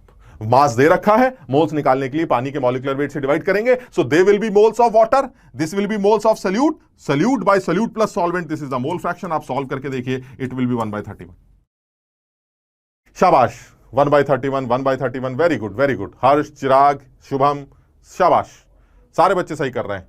जो बच्चे कम अभी नहीं सीख पाए वो और कोशिश करें। आप देखिएगा ये समझ में आ जाएगा। बस जो लोग अपना अकल लगा रहे हैं, जिनको पहले से नहीं आता, वही नहीं सीख पाएंगे। जिनको पहले से नहीं पता था, जिनको यही तरीका सीखने को मिल रहा है, वो अगर मेरी बात पे जोर देंगे कि जब सवाल आता है तो सर सबसे पहले क्या बोलते हैं, अगर आपने वो बोलना सीख लिया। देखो मैं हर बच्चों को एक चीज जरूर बोलता हूं, सवाल समझ में आना ये इतना इंपॉर्टेंट नहीं। तुम्हें पूरे कोर्स के दौरान एक चीज और सीखनी कि जब सवाल, तुम खुद देखो, जब सवाल आता है तो क्या मैं तुम्हारे सामने बैठूंगा और तुमको बोलूंगा, तो आप पेपर दे रहे हैं और मेरी आवाज आपके कानों में आ रही, सोचिए, ऐसा तो होगा नहीं। मैं आपसे बोलूंगा क्या ये इंटर कन्वर्जन का सवाल है? Yes sir. ऐसे, अरे भाई यस, तुम ये मत सोचो तुमने आंसर दिया है, मैंने तुम्हारे मुंह में हाथ डालकर आंसर निकाला है। एग्जाम में मैं नहीं होऊंगा। क्या ये इंटर कन्वर्जन का सवाल है? Yes sir. ऐसे, क्या हमें मोलैरिटी गिवन है? Yes sir. क्या हमें मोल फ्रैक्शन निकालना है? Yes sir. ऐसे, अरे मोलैरिटी को मोल फ्रैक्शन में कैसे कन्वर्ट करेंगे? सर मोलैरिटी को डिफाइन करेंगे। फिर क्या करोगे? सर उसके बाद मोल फ्रैक्शन का मामला करेंगे, सोल्यूट का मास निकाल के, सॉल्वेंट का मास निकाल के। ये सब मैं तुमसे पूछ रहा हूं स्टेप्स, तो तुम स्टेप बता रहे हो। एग्जाम में मैं नहीं हूंगा, तुम्हें मेरा काम भी खुद से करना है। क्या सवाल आया? क्या हमें मोलैरिटी गिवन है? हां। क्या हमें मोल फ्रैक्शन निकालना है? हां। मोलैरिटी को डिफाइन करते हैं? हां। समझ लो मेरी बात को? यानी तुम्हें इस पूरे कोर्स के दौरान वो बातें भी सीखनी है जो मैं तुमसे आज बोलता हूं, क्योंकि एग्जाम में मैं तुम्हारे साथ नहीं रहूंगा। सवाल करने के तरीके के साथ साथ आपको अप्रोच भी सीखनी है कि जब सवाल आता है तो सबसे पहले क्या सोचा जाता है, सबसे पहले क्या बोला जाता है, सबसे पहले किस बारे में सोचा जाता है। यह भी इंपॉर्टेंट है तुम्हारे लिए। सब लोग इस बात को भी समझने की कोशिश करना भाई। मैं नहीं हूं एग्जाम में आपके साथ, इसलिए मैं बार बार सवाल करते वक्त बार बार नए मेथड्स की तरफ शिफ्ट नहीं होता हूं। मुझे जो नया बताना होता है या मुझे कुछ करना होता है वो मैं एक ही बार में सीधी सीधी बात करता हूं। मैं इसमें ज्यादा घुमाने की कोशिश नहीं करता कि पहले ये बताऊंगा, फिर वो बताऊंगा, फिर कहूंगा ये बताऊं। ना ना ना, मैं सीधे उस बात पे आता हूं जिस बात को तुम्हें सिखाया जाए, जिसको तुम्हें पकड़ के बार बार प्रैक्टिस कराई जाए ताकि तुम रट जाओ। और इसलिए मैं बार बार एक ही, मैं इसके फॉर्मुले भी याद करवा सकता हूं तुम्हें। मैं सारे सवालों के फॉर्मुले लिख दूंगा, ये दिया जाए, ये दिया जाए, ये वाला फॉर्मुला लगा देना, ये दिया जाए, ये दिया जाए, ये वाला फॉर्मुला लगा देना। मैं ये भी तो बता सकता हूं ना। मैं ये नहीं चाहता, मैं ये चाहता हूं कि आप सारे सवालों को एक तरीके से डील करें। क्या? If it is a question of interconversion of one concentration term to another concentration, so that means a one concentration should be given. One concentration term should be given. Define that concentration term, यानी first learn how to deal with the concentration term, how to define a concentration term. Molality इस तरह से define की जाती, molality उस तरह से define की जाती, मोल फ्रैक्शन उस तरह से डिफाइन किया जाता है। मुझे कॉन्सेंट्रेशन टर्म्स को अगर डिफाइन करना आ जाए तो मेरी आधा दर्द वहीं खत्म हो जाता है और बचा हुआ आधा वो डेंसिटी फेंसिटी कर आके निकल आता है। सबको क्लियर है ये? शाबाश, वेरी गुड।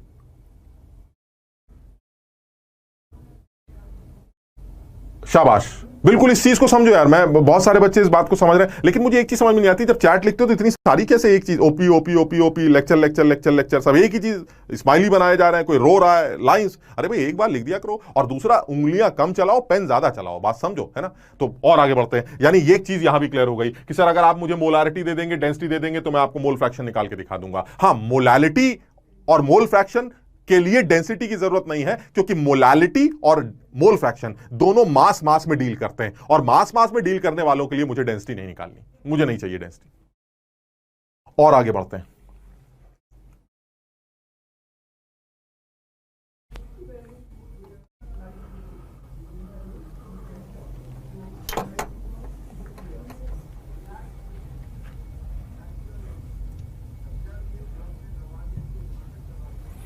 अब थोड़ा सा ना हालांकि मैं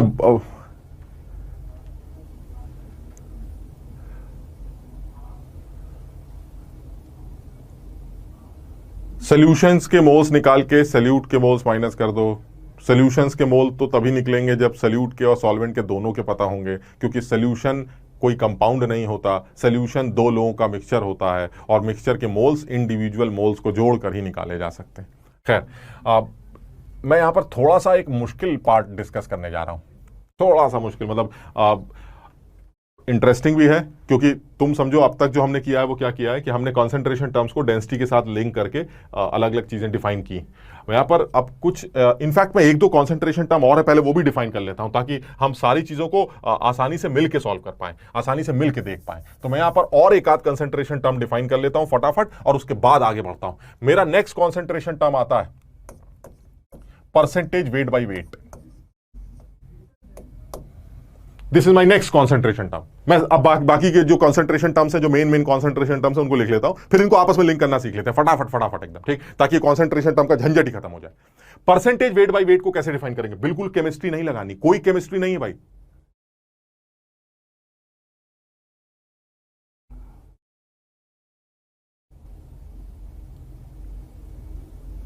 हाँ, सब मिलेगा, जितने क्वेश्चन चाहोगे उतने क्वेश्चन मिलेंगे। तुम सवालों के चक्कर में वो 20 सालों से किया क्या है हमने यार? सवाल ही तो बनाए हैं और सवाल ही तो इकट्ठे किए हैं। इतना मसाला दे देंगे कि तुम परेशान हो जाओगे, समझो बात। तुम इस चीज के चक्कर में बिल्कुल मत पड़ना कि सर सवाल कम पढ़ना है। अभी कुछ दिन का है मामला, 2 4 5 10 दिन की कहानी है। आपके पास जैसे ही मसाला पहुंचेगा, आपके पास सवालों की कमी नहीं रहेगी। अगर वो भी कम पड़े तो बताना, भर भर के भेजा करेंगे, भर भर के। तुम बिल्कुल परेशान मत होना सवालों के लिए। अभी इसलिए मैं खुद नहीं चाहता कि तुम्हारे पास करने के लिए ज्यादा सामान आ जाए। मैं चाह रहा हूं अभी जो लोग सीख रहे हैं वो कॉन्सेप्ट अपने स्ट्रांग कर लें पहले, और इसीलिए मैं डीपीपी के अंदर जानबूझ के कुछ सवाल ऐसे डाल रहा हूं जो अलग अलग कॉन्सेप्ट से रिलेटेड। कल मैंने मोलैरिटी और वॉल्यूम को लेके क्वांटिटेटिव एनालिसिस रिएक्शंस की करी थी, तुमने देखा होगा। मोलैरिटी दे रखी है, वॉल्यूम दे रखा इस सोल्यूशन का, मोलैरिटी दे रखी, वॉल्यूम दे रखा इस सोल्यूशन का, और कह रहा है इन दोनों के मिलने से सॉल्वेंट प्रोडक्ट बताओ। तो मैंने कल क्या बताया था? मोलैरिटी वॉल्यूम को मल्टीप्लाई करके मोल्स आ जाते हैं, मोलैरिटी वॉल्यूम को मल्टीप्लाई करके मोल्स आ जाते हैं, और जब दो रिएक्टेंट्स के मोल्स पता चल जाए तो लिमिटिंग रेजेंट निकालकर प्रोडक्ट की एनालिसिस की जाती है। यानी मैंने कल यह बताया है कि मोल्स निकालने का सोल्यूशन फेज में एक तरीका मोलैरिटी भी होता है, मोलालिटी भी होता है, कोई भी कॉन्सेंट्रेशन टर्म हो सकता है। अब जैसे ये परसेंटेज वेट बाई वेट, नाम से एकदम क्लियर है, ऊपर भी वेट है नीचे भी वेट है, तो इसका मतलब ये हुआ कि भाई ये परसेंटेज में कुछ आ जाएगा वैल्यू। अब कैसे डिफाइन करते हैं, सब लोग ध्यान से देख लें भाई, इसको डिफाइन कैसे किया जाता है। Weight of solute in grams divided by weight of solution in grams into 100। This is percentage weight by wait. क्या है इसका मतलब? इसका मतलब यह हुआ कि एक तरीका तो सीधा बन गया कि सर सल्यूट का वेट दे रखा है, सॉल्वेंट का वेट दे रखा है, बताइए परसेंटेज वेट बाय वेट कितनी होगी। खत्म हो गया। सल्यूट का वेट ऊपर रख देना, नीचे सल्यूट और सॉल्वेंट का वेट जोड़ देना, तो सॉल्यूशन का वेट आ जाएगा, सीधे मल्टीप्लाई कर देना, 100 से आंसर आ जाएगा। ये तो एक पर्टिकुलर कैटेगरी सवाल हो ही गए जो डायरेक्ट एकदम फॉर्मुला बेस्ड। लेकिन इससे ज्यादा जरूरी क्या है तुम्हें पता? इससे ज्यादा जरूरी है कि अगर आपने मुझे परसेंटेज वेट बाय वेट दे दिया तो इसका क्या मतलब है, क्योंकि आप तो छुपा लेंगे, आप कहेंगे मेरे पास एक सोल्यूशन है जो 2.9% wait by wait KOH solution है, हम फंस गए, सोल्यूशन दिख नहीं रहा, 2.9% को डिफाइन कैसे करें? तो मैं फिर वही चीज बताने जा रहा हूं, this is my new concentration term in terms of weight by wait and this is modern concentration term. Wait by wait and wait by volume वो ज्यादा यूज होते हैं आजकल सॉल्यूशंस की कंसंट्रेशन को रिप्रेजेंट करने के लिए। यानी ये जो वेट बाय वेट है इसको कैसे डिफाइन किया जाए, मैं एग्जांपल लेके बताता हूं। भाई 10 ग्राम सोल्यूट इन 100 ग्राम सोल्यूशन ऐसा तब होगा जब 10% वेट बाय वेट दिया जाए। मैं अभी बताता हूं। मान लीजिए, ऐसे ही मैं बोल रहा हूं, मान लेते हैं कि लेट द सोल्यूशन इज, कुछ भी ले लेते हैं, X% वेट बाय वेट। कोई सोल्यूशन अगर मुझे X% वेट बाय वेट दे रखा है, कुछ भी ले लेते हैं, KOH सोल्यूशन ले लिया, ऐसे छुपा लिया कि भाई साहब मेरे पास एक KOH का सोल्यूशन है, X% है। अब दिख तो कुछ रहा नहीं है, कितना सोल्यूट है, कितना KOH पड़ा, कितना पानी पड़ा, कुछ पता ही नहीं हमें, क्या करें? मैंने कहा ऐसी की तैसी तुम्हारी, फिर वही देखो, ऐसी की तैसी तुम्हारी। क्या करेंगे? मैं लाऊंगा अपना एक सोल्यूशन जो कि X% wait by wait KOH होगा, मैं उसको डिफाइन करके दिखाता हूं। कैसे डिफाइन करूंगा? X, बहुत इंपॉर्टेंट है ये बात, X gram of KOH present in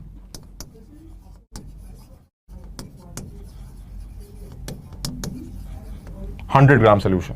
खत्म हो गई बात। देख लीजिए, आप छुपा के बैठे, ऐसी की तैसी आपकी, मैंने अपना एक सोल्यूशन डिफाइन किया। जरा ध्यान से देखो, जो मेरा सोल्यूशन है उसमें आप सोल्यूट भी दिखता है और उसमें सोल्यूशन भी दिखता है, इसका मतलब उसमें सॉल्वेंट भी दिखता है। देखो जरा, अगर सोल्यूशन 100 ग्राम और सोल्यूट X ग्राम, तो सॉल्यूशन में से सोल्यूट को माइनस करके आप सॉल्वेंट का वेट भी तो निकाल लेंगे। सोचिए कितना आसान हो गया। सोचो अगर मैं अभी पलट के, ध्यान से देख, सुनना, अभी मैं तुमसे ये पूछ लूं, बताओ इसकी मोलालिटी कितनी है, मोलालिटी बताओ, इसके अंदर सल्यूट का मोल फ्रैक्शन कितना है, तुम सब आंसर दे सकते हो। क्यों? क्योंकि सर सल्यूट का वेट पता चल गया, X, मान लो X दिया हुआ है हमें, 10 ग्राम 20 ग्राम जो भी दे रखा है परसेंटेज में, तो X का पता चल गया। सोल्यूशन 100 है, 100 में से X को माइनस कर दिया तो सॉल्वेंट भी आ गया। यानी सर सल्यूट का मास भी पता है, सॉल्वेंट का भी मास पता है। अब बताइए क्या निकालना है? Mole fraction.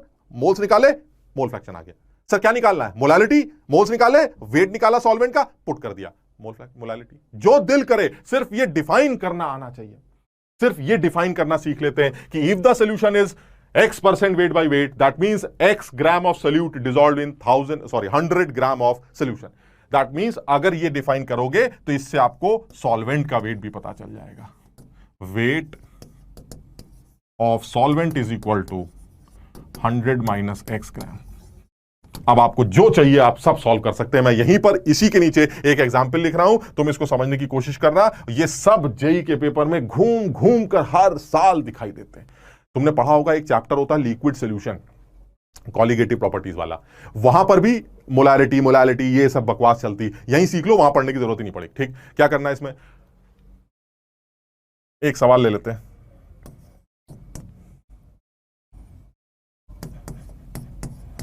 %, Wait by wait aqueous urea solution,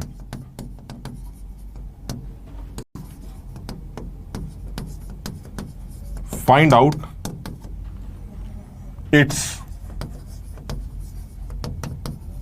molality. ये सवाल आ गया। अब कुछ लोग कहेंगे सर मोलालिटी डेंसिटी कहां है? डेंसिटी की जरूरत नहीं ना, क्योंकि ये तो वेट का खेल है और मोलालिटी भी वेट का खेल है, तो डेंसिटी की जरूरत ही नहीं। हाँ, अगर आप मुझसे मोलारिटी पूछते, मोलारिटी तो वॉल्यूम आता और उसके लिए डेंसिटी चाहिए होती, यहां डेंसिटी की जरूरत ही नहीं। खत्म हो गया। बताइए सबसे पहले, क्या ये इंटरकन्वर्जन का सवाल है? अब देखो मैं फिर पूछ रहा हूं, तुम्हें पूछना है अपने आप से, जैसे ही सवाल दिखे, क्या ये इंटरकन्वर्जन का सवाल है? हाँ है। क्यों है? क्योंकि sir mole percentage weight by weight दे रखा है, एक कंसंट्रेशन टर्म, और दूसरा कंसंट्रेशन टर्म मोलालिटी निकालना। This is interconversion. यानी ये कंफर्म हो गया कि ये इंटरकन्वर्जन का सवाल है। 10% weight by weight, this is weight percentage दे रखी है और मुझे निकालनी मोलालिटी।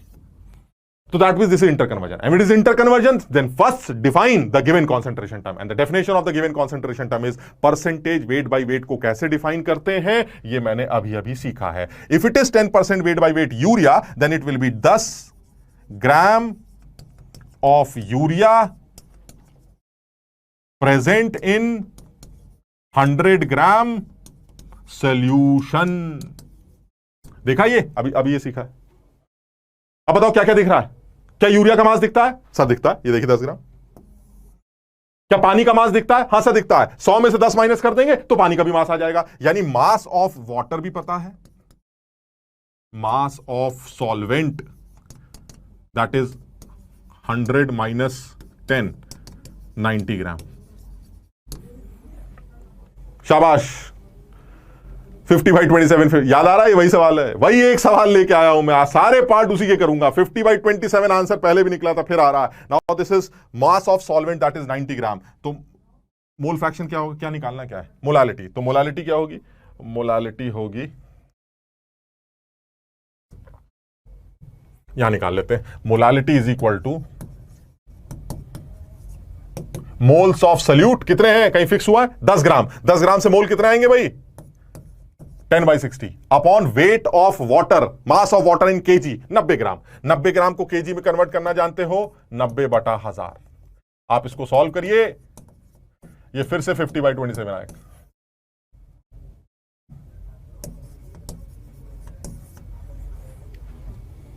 सब लोग समझें एक बार. शाबाश. 50/27 50/27. चिराग शाबाश. अंशुमन, ज्योति, डगलस, दीप, देवांश, अंशुमन, ऋषभ, तरुण, शाबाश.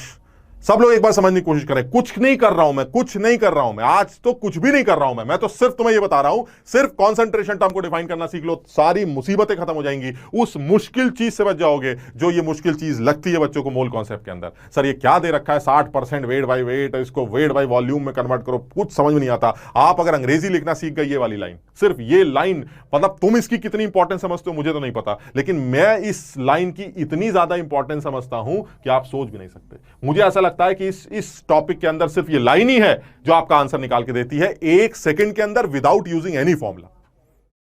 शाबाश. 50/27 50/27 50/27. सब लोगों को क्या ये चीज क्लियर हो गई है? क्या ये बात सबके समझ में आई है?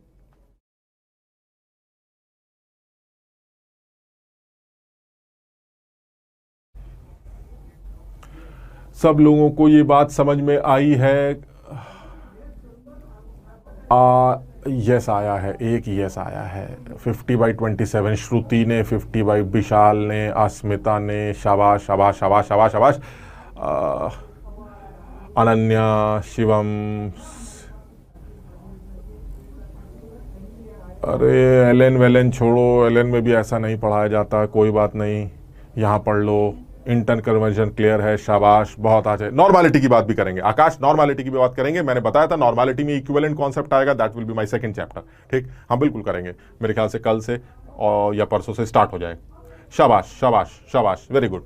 ठीक, इसका मतलब ये हुआ कि मुझे, अच्छा इसी सवाल में मान लो मैं तुमसे पूछता कि भाई साहब जरा एक काम और कर दीजिए, मुझे जरा यूरिया का मोल फ्रैक्शन निकाल के दिखा दीजिए. कब? सर 10% दे रखा है, बस ये सवाल है. यूरिया का मोल फ्रैक्शन बता. मैं यही लिख देता हूं, मैं ये सवाल यहीं बढ़ा देता हूं. मोलैरिटी एंड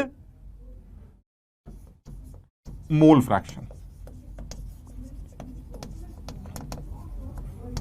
ऑफ यूरिया, यहीं बढ़ा लेता हूं. दोनों आंसर निकालता हूं. अब तुम बताओ, जैसे तुमने 10% को डिफाइन किया, क्या तुम्हें यूरिया के मोल दिखते हैं? अब तो ग्राम देख के मोल दिखते होंगे ना यार. क्या तुम्हें पानी का वेट दिख गया माइनस करके? तो क्या पानी के मोल दिखते हैं? सर यूरिया के मोल दिखते हैं, पानी के मोल दिखते हैं. अरे आप बताइए किसका फ्रैक्शन निकालना है? अभी खत्म करते हैं मामला, यहीं पर निकालते हैं. मोल fraction of urea is equal to moles of urea. कितना है? 10/60 divided by moles of urea plus moles of water.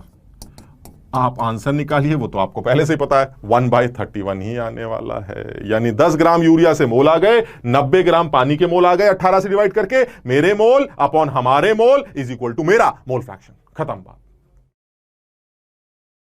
हां, इसमें क्योंकि मैंने डेंसिटी नहीं दे रखी है इस सवाल में, तो आप वॉल्यूम वाला कोई भी कॉन्सेंट्रेशन टर्म नहीं निकाल पाएंगे. ये क्लियर. अगर आपको वॉल्यूम वाला कॉन्सेंट्रेशन टर्म चाहिए तो वॉल्यूम वाला कॉन्सेंट्रेशन टर्म निकालने के लिए आपको डेंसिटी की जरूरत पड़ेगी। मैं अभी बात कर लूंगा इसकी।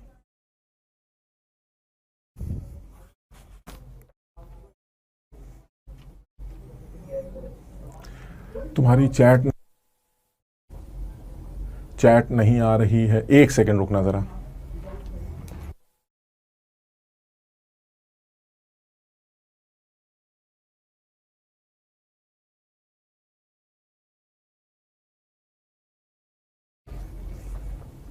ठीक, और आगे बढ़ते हैं।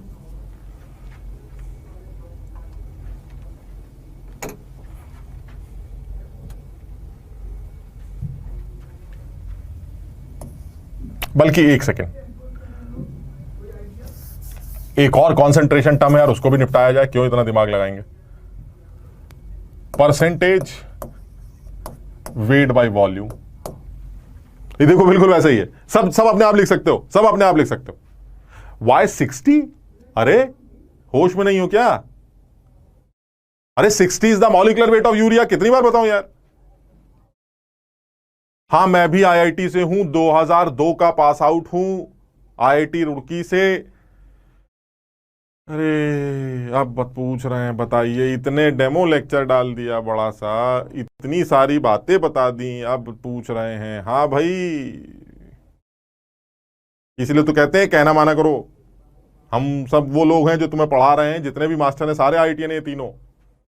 इसलिए तो कहते हैं हमारा कहना माना करो। जो मुसीबतें झेली हैं वो तो बता ही सकते हैं, उनको कैसे ओवरकम किया। और अच्छी बात ये भी नहीं है कि हमने हमने क्या झेला। 4 साल उन बच्चों के साथ भी तो रहे होंगे ना, जब आईआईटी से इंजीनियरिंग कर रहे थे, जो खुद आईआईटीएन है, हमारे दोस्त जो वहां पढ़ते थे, वो भी तो आईआईटीएन ही हुए ना। तो उनसे भी बात होती थी, क्या तकलीफ थी तुम्हें, क्या परेशानी होती थी, तो वो बताते थे कि भाई ऐसा ऐसा होता। अरे मैं तुम्हें बता रहा हूं, तुम पता नहीं तुम मानोगे कि नहीं, एक आध बच्चे तो मुझे मेरे दोस्त ऐसे मिले जो ये बताते थे। ऐसी बोल बातचीत कभी कभी ऐसे, समझो मस्ती वस्ती तो होती रहती है वहां खूब, पढ़ाई वढ़ाई कौन करता है आईआईटी के अंदर, समझो। तो वहां पर ऐसी बातचीत हो रही थी, तो किसी ने बताया मुझे ये कि यार फैजल ऐसा है, इतना पढ़ते थे यार, बहुत ये तो आईआईटी ने बैंड बजा दिया हमारी, यहाँ आके तो इतनी अय्याशी हो रही है, मजे आ रहे हैं, लेकिन पढ़ाई आईआईटी के अंदर घुसने के लिए बहुत मेहनत की।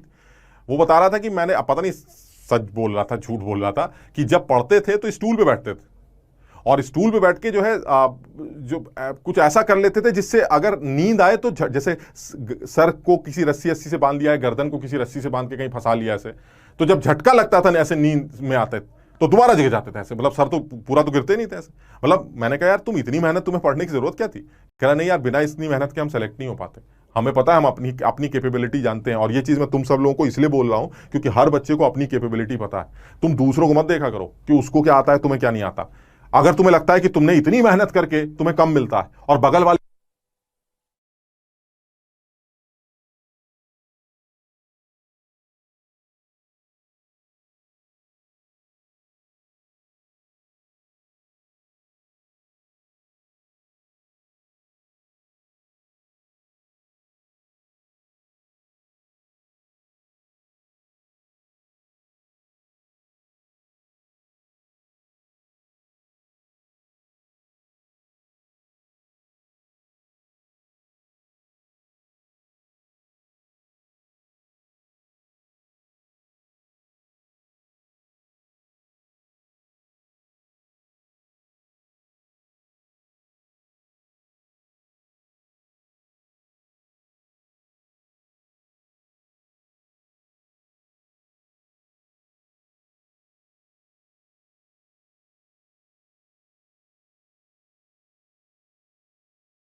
अब आ रही है, अब आएगी। बैटरी चेंज कर ली मैंने।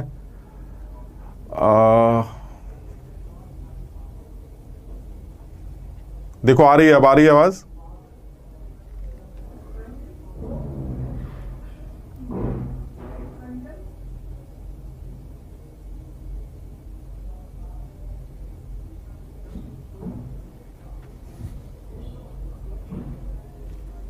अरे अब आ रही होगी भाई।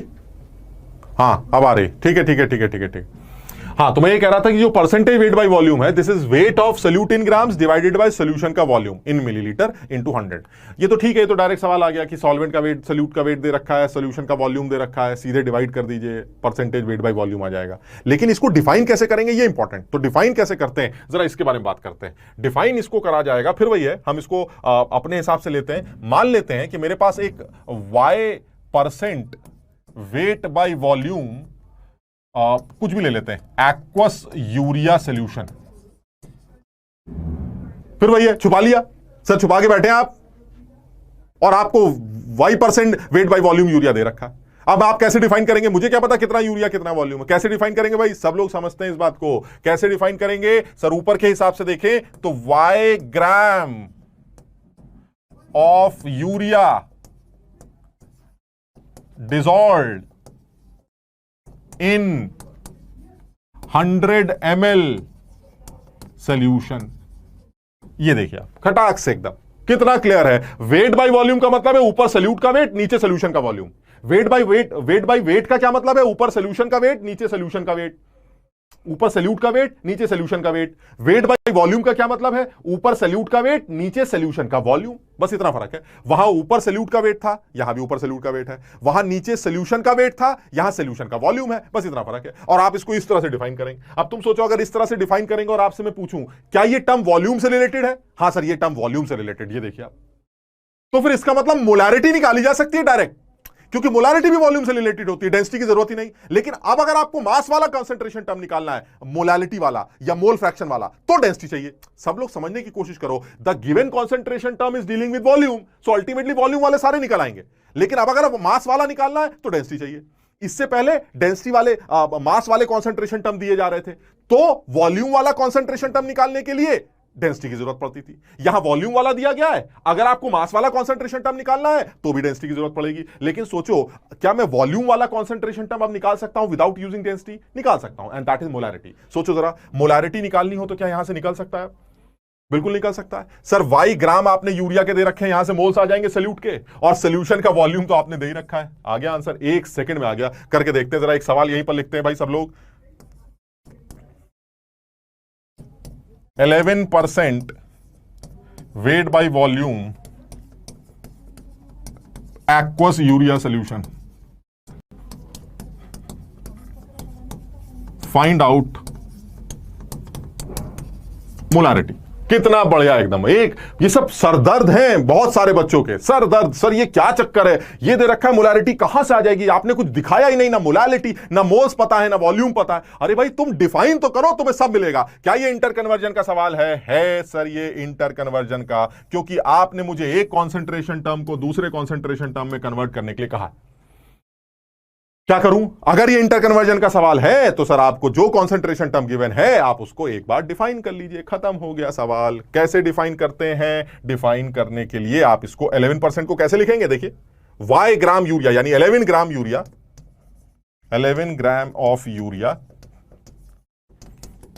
डिसॉल्व्ड इन 100 ml सॉल्यूशन। बस आप बताइए क्या क्या दिख रहा है? क्या आपको यूरिया दिखता है? हाँ दिखता है। क्या पानी सॉल्यूशन का वॉल्यूम दिखता है? दिखता है। अरे तो मोलैरिटी सीधे सीधे फॉर्मूला लगा दो ना यार।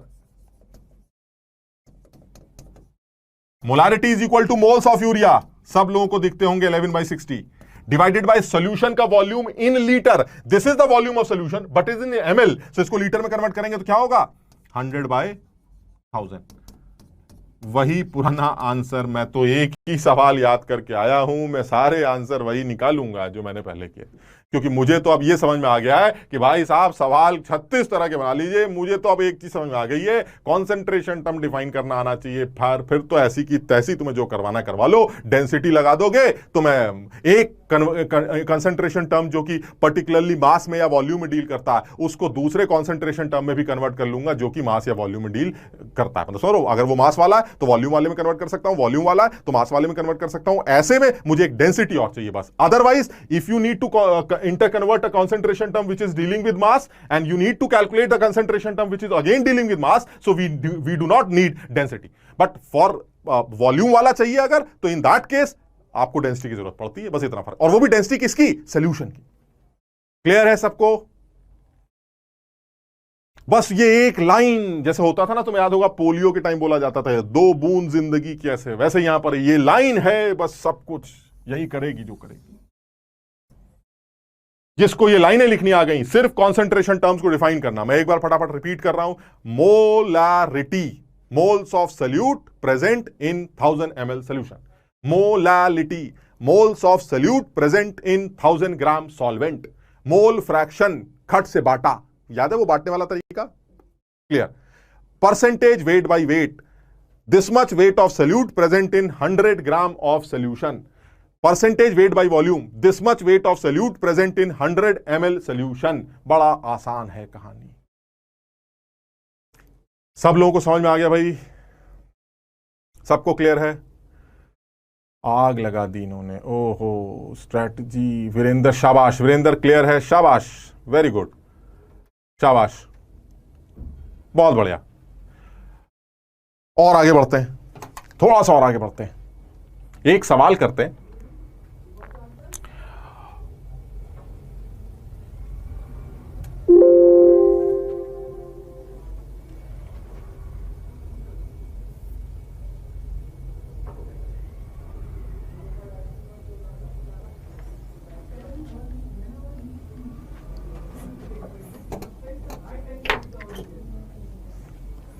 एक मैं जेई का सवाल करता हूं, तुम लोग थोड़ा सा अकल लगाना उसमें। अगर मुझे वो सवाल मिल गया,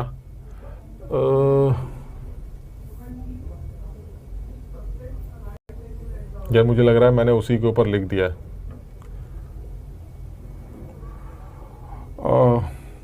इसको कल अगली क्लास में करते हैं, क्योंकि मैंने उसी के ऊपर लिख दिया लग रहा है।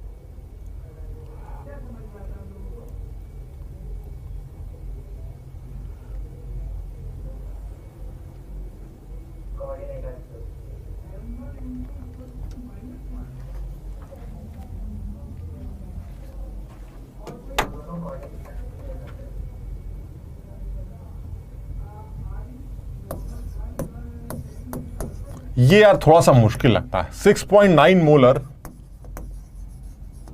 KOH सॉल्यूशन,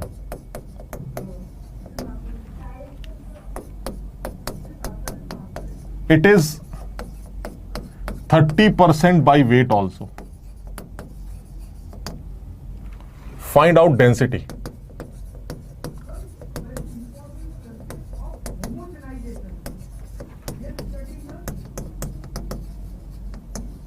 ये यार थोड़ा सा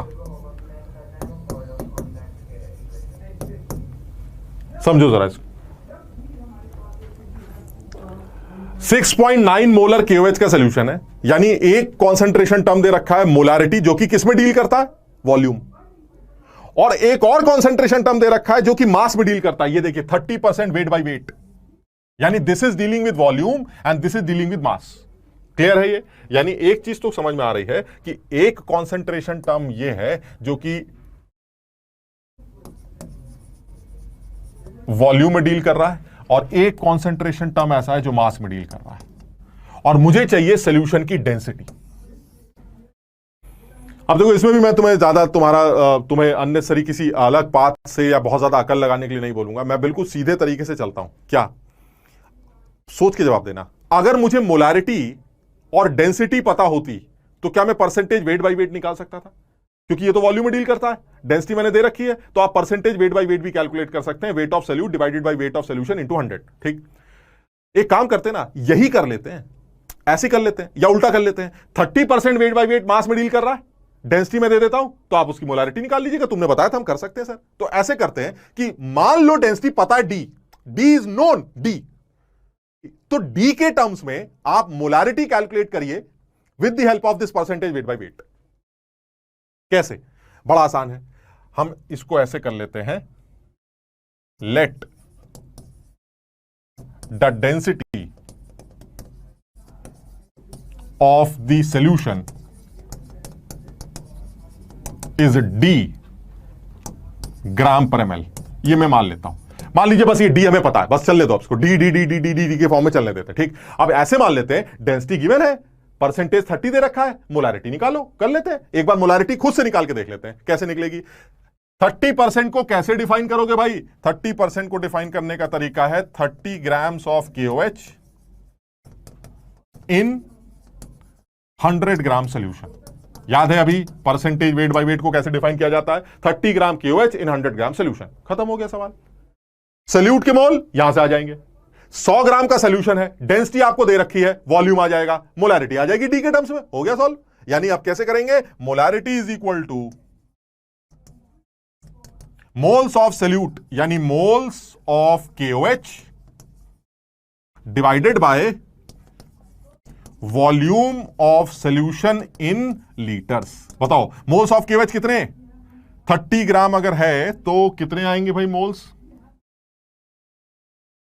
जरा सॉल्व करो इसको, 30 ग्राम से मोल्स कितने निकल के आएंगे? 30 डिवाइडेड बाय जो भी KOH का मॉलिक्यूलर वेट होगा। KOH का मॉलिक्यूलर वेट कितना आएगा? KOH का मॉलिक्यूलर वेट आएगा, K हो गया हमारा 39, O हो गया आपका 16, तो 39, 16 और H कितना आएगा? 6 और 5 56। तो ये KOH का जो मॉलिक्यूलर वेट आया वो 56 आया, यानी 30/56 ये आ गए moles upon volume of solution. कैसे निकलेगा? 100 ग्राम का सोल्यूशन है, डेंसिटी डी है, तो वॉल्यूम कितना आ जाएगा? 100/d। लेकिन ये तो ml में आएगा तो 1000 से ऊपर मल्टीप्लाई हो जाएगा। This is my molarity. वो कह रहा है ये आपकी मोलैरिटी आ रही डी के टर्म्स में। हमने कहा भाई यार अजीब आदमी हो, मोलैरिटी तो तुमने दे रखी है 6.9, तो उसने कहा दे रखी है तो इक्वेट कर दो। मैंने इसी को 6.9 से इक्वेट कर दिया। आप डी सॉल्व कर लीजिए, यहां से डी की वैल्यू आ जाएगी कुछ शायद 1.288 ही आएगी, एक दो बच्चे बता रहे हैं। समझो इस बात को क्या किया, यानी डेंसिटी यानी एक्चुअली चीजें क्या है? एक मास का कॉन्सेंट्रेशन टर्म होता है, एक वॉल्यूम का कॉन्सेंट्रेशन टर्म होता है और बीच में डेंसिटी होती है, यानी तीन चीजें।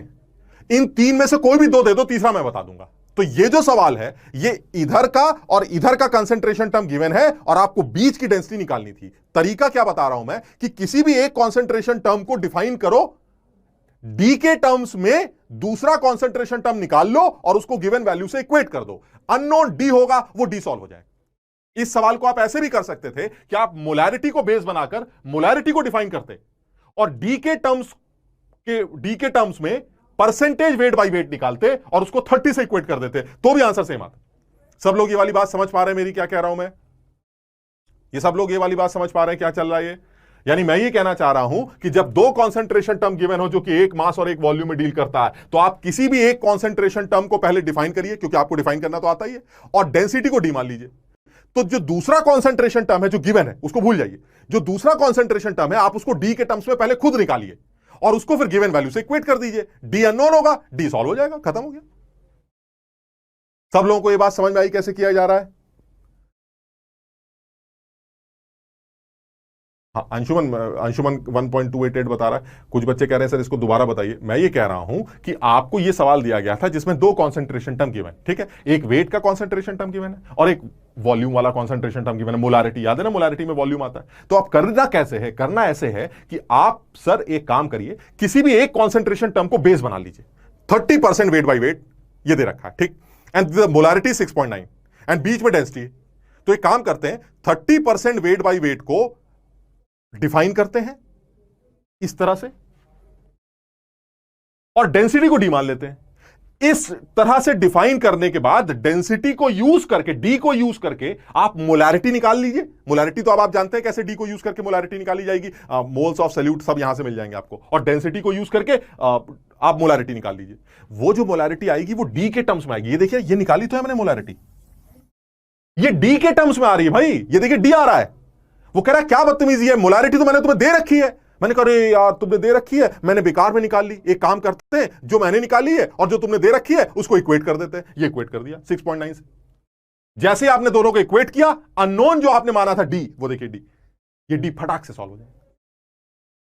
एक तरीका तो ये हो गया। दूसरा तरीका सुनो क्या है। दूसरा तरीका ये है कि आप इस मोलैरिटी को डिफाइन करते, समझो बात, 6.9 को डिफाइन करते, 6.9 moles of KOH dissolve in 1000 ml solution. एक तरीका ये भी तो है। तो आप इसको डिफाइन करते और डी के टर्म्स में परसेंटेज वेट बाय वेट निकाल लेते और वो इक्वेट कर देते 30 से।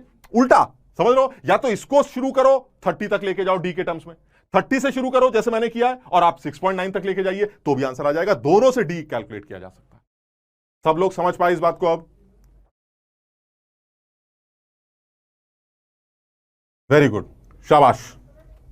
इस पे एक दो सवाल और भी कर लेंगे और इसको और मजबूत कर लेंगे। डीपीपी में भी इस तरह के सवाल डालता हूं, डीपीपी में भी इस तरह के सवालों को डिस्कस कर लेते हैं। ये बिल्कुल मजबूत हो जाएगा, ठीक है ना। अब कल जो है, कल की क्लास में एक तो एवरेज मॉलिक्यूलर और एवरेज एटॉमिक रेट वगैरह वाली कुछ एक आध बातें करते हैं और उसके बाद और चीजों को आगे बढ़ाने की कोशिश करते हैं। सब लोग बिल्कुल कॉपी को रिवाइज करेंगे जो आज लिखाया गया है, साथ ही साथ डीपीपी के सॉल्यूशंस जो पिछले हुए हैं सबको एक बार रिवाइज करेंगे ताकि ये चीजें धीरे धीरे करके अब इकट्ठी होने लगे। क्लियर है ये? तो आज इतना ही करते हैं।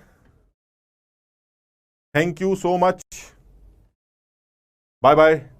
हाँ 1.288 आएगा जो भी सॉल्व करके आएगा। तो हम इसी तरह के सवाल अभी डीपीपी में डालते हैं, इसको एक बार दोबारा भी कर लेंगे और एक बार करके देखो, और नहीं आता तो कल इस तरह का सवाल फिर से उठा लेते हैं, ठीक है ना। तो ठीक है, वेरी गुड। कुछ लोग बता रहे हैं इनको समझ में ये वाला सवाल नहीं है, तो एक बार करके देखना यार, एक बार अपने आप करके देखना। मैंने 2-3 बार बोल दिया तुम्हें कि किसी भी एक कॉन्सेंट्रेशन टर्म को बेस बनाइए, डी के टर्म्स में दूसरा वाला कॉन्सेंट्रेशन टर्म निकालिए और उसको गिवन वैल्यू से इक्वेट कर दीजिए। मेरी इस बात को एक बार समझो, ठीक है ना। तो आज इतना ही करते हैं, फिर मिलते हैं नेक्स्ट क्लास में। Thank you so much, bye bye. खूब मेहनत करो, खूब पढ़ाई करो।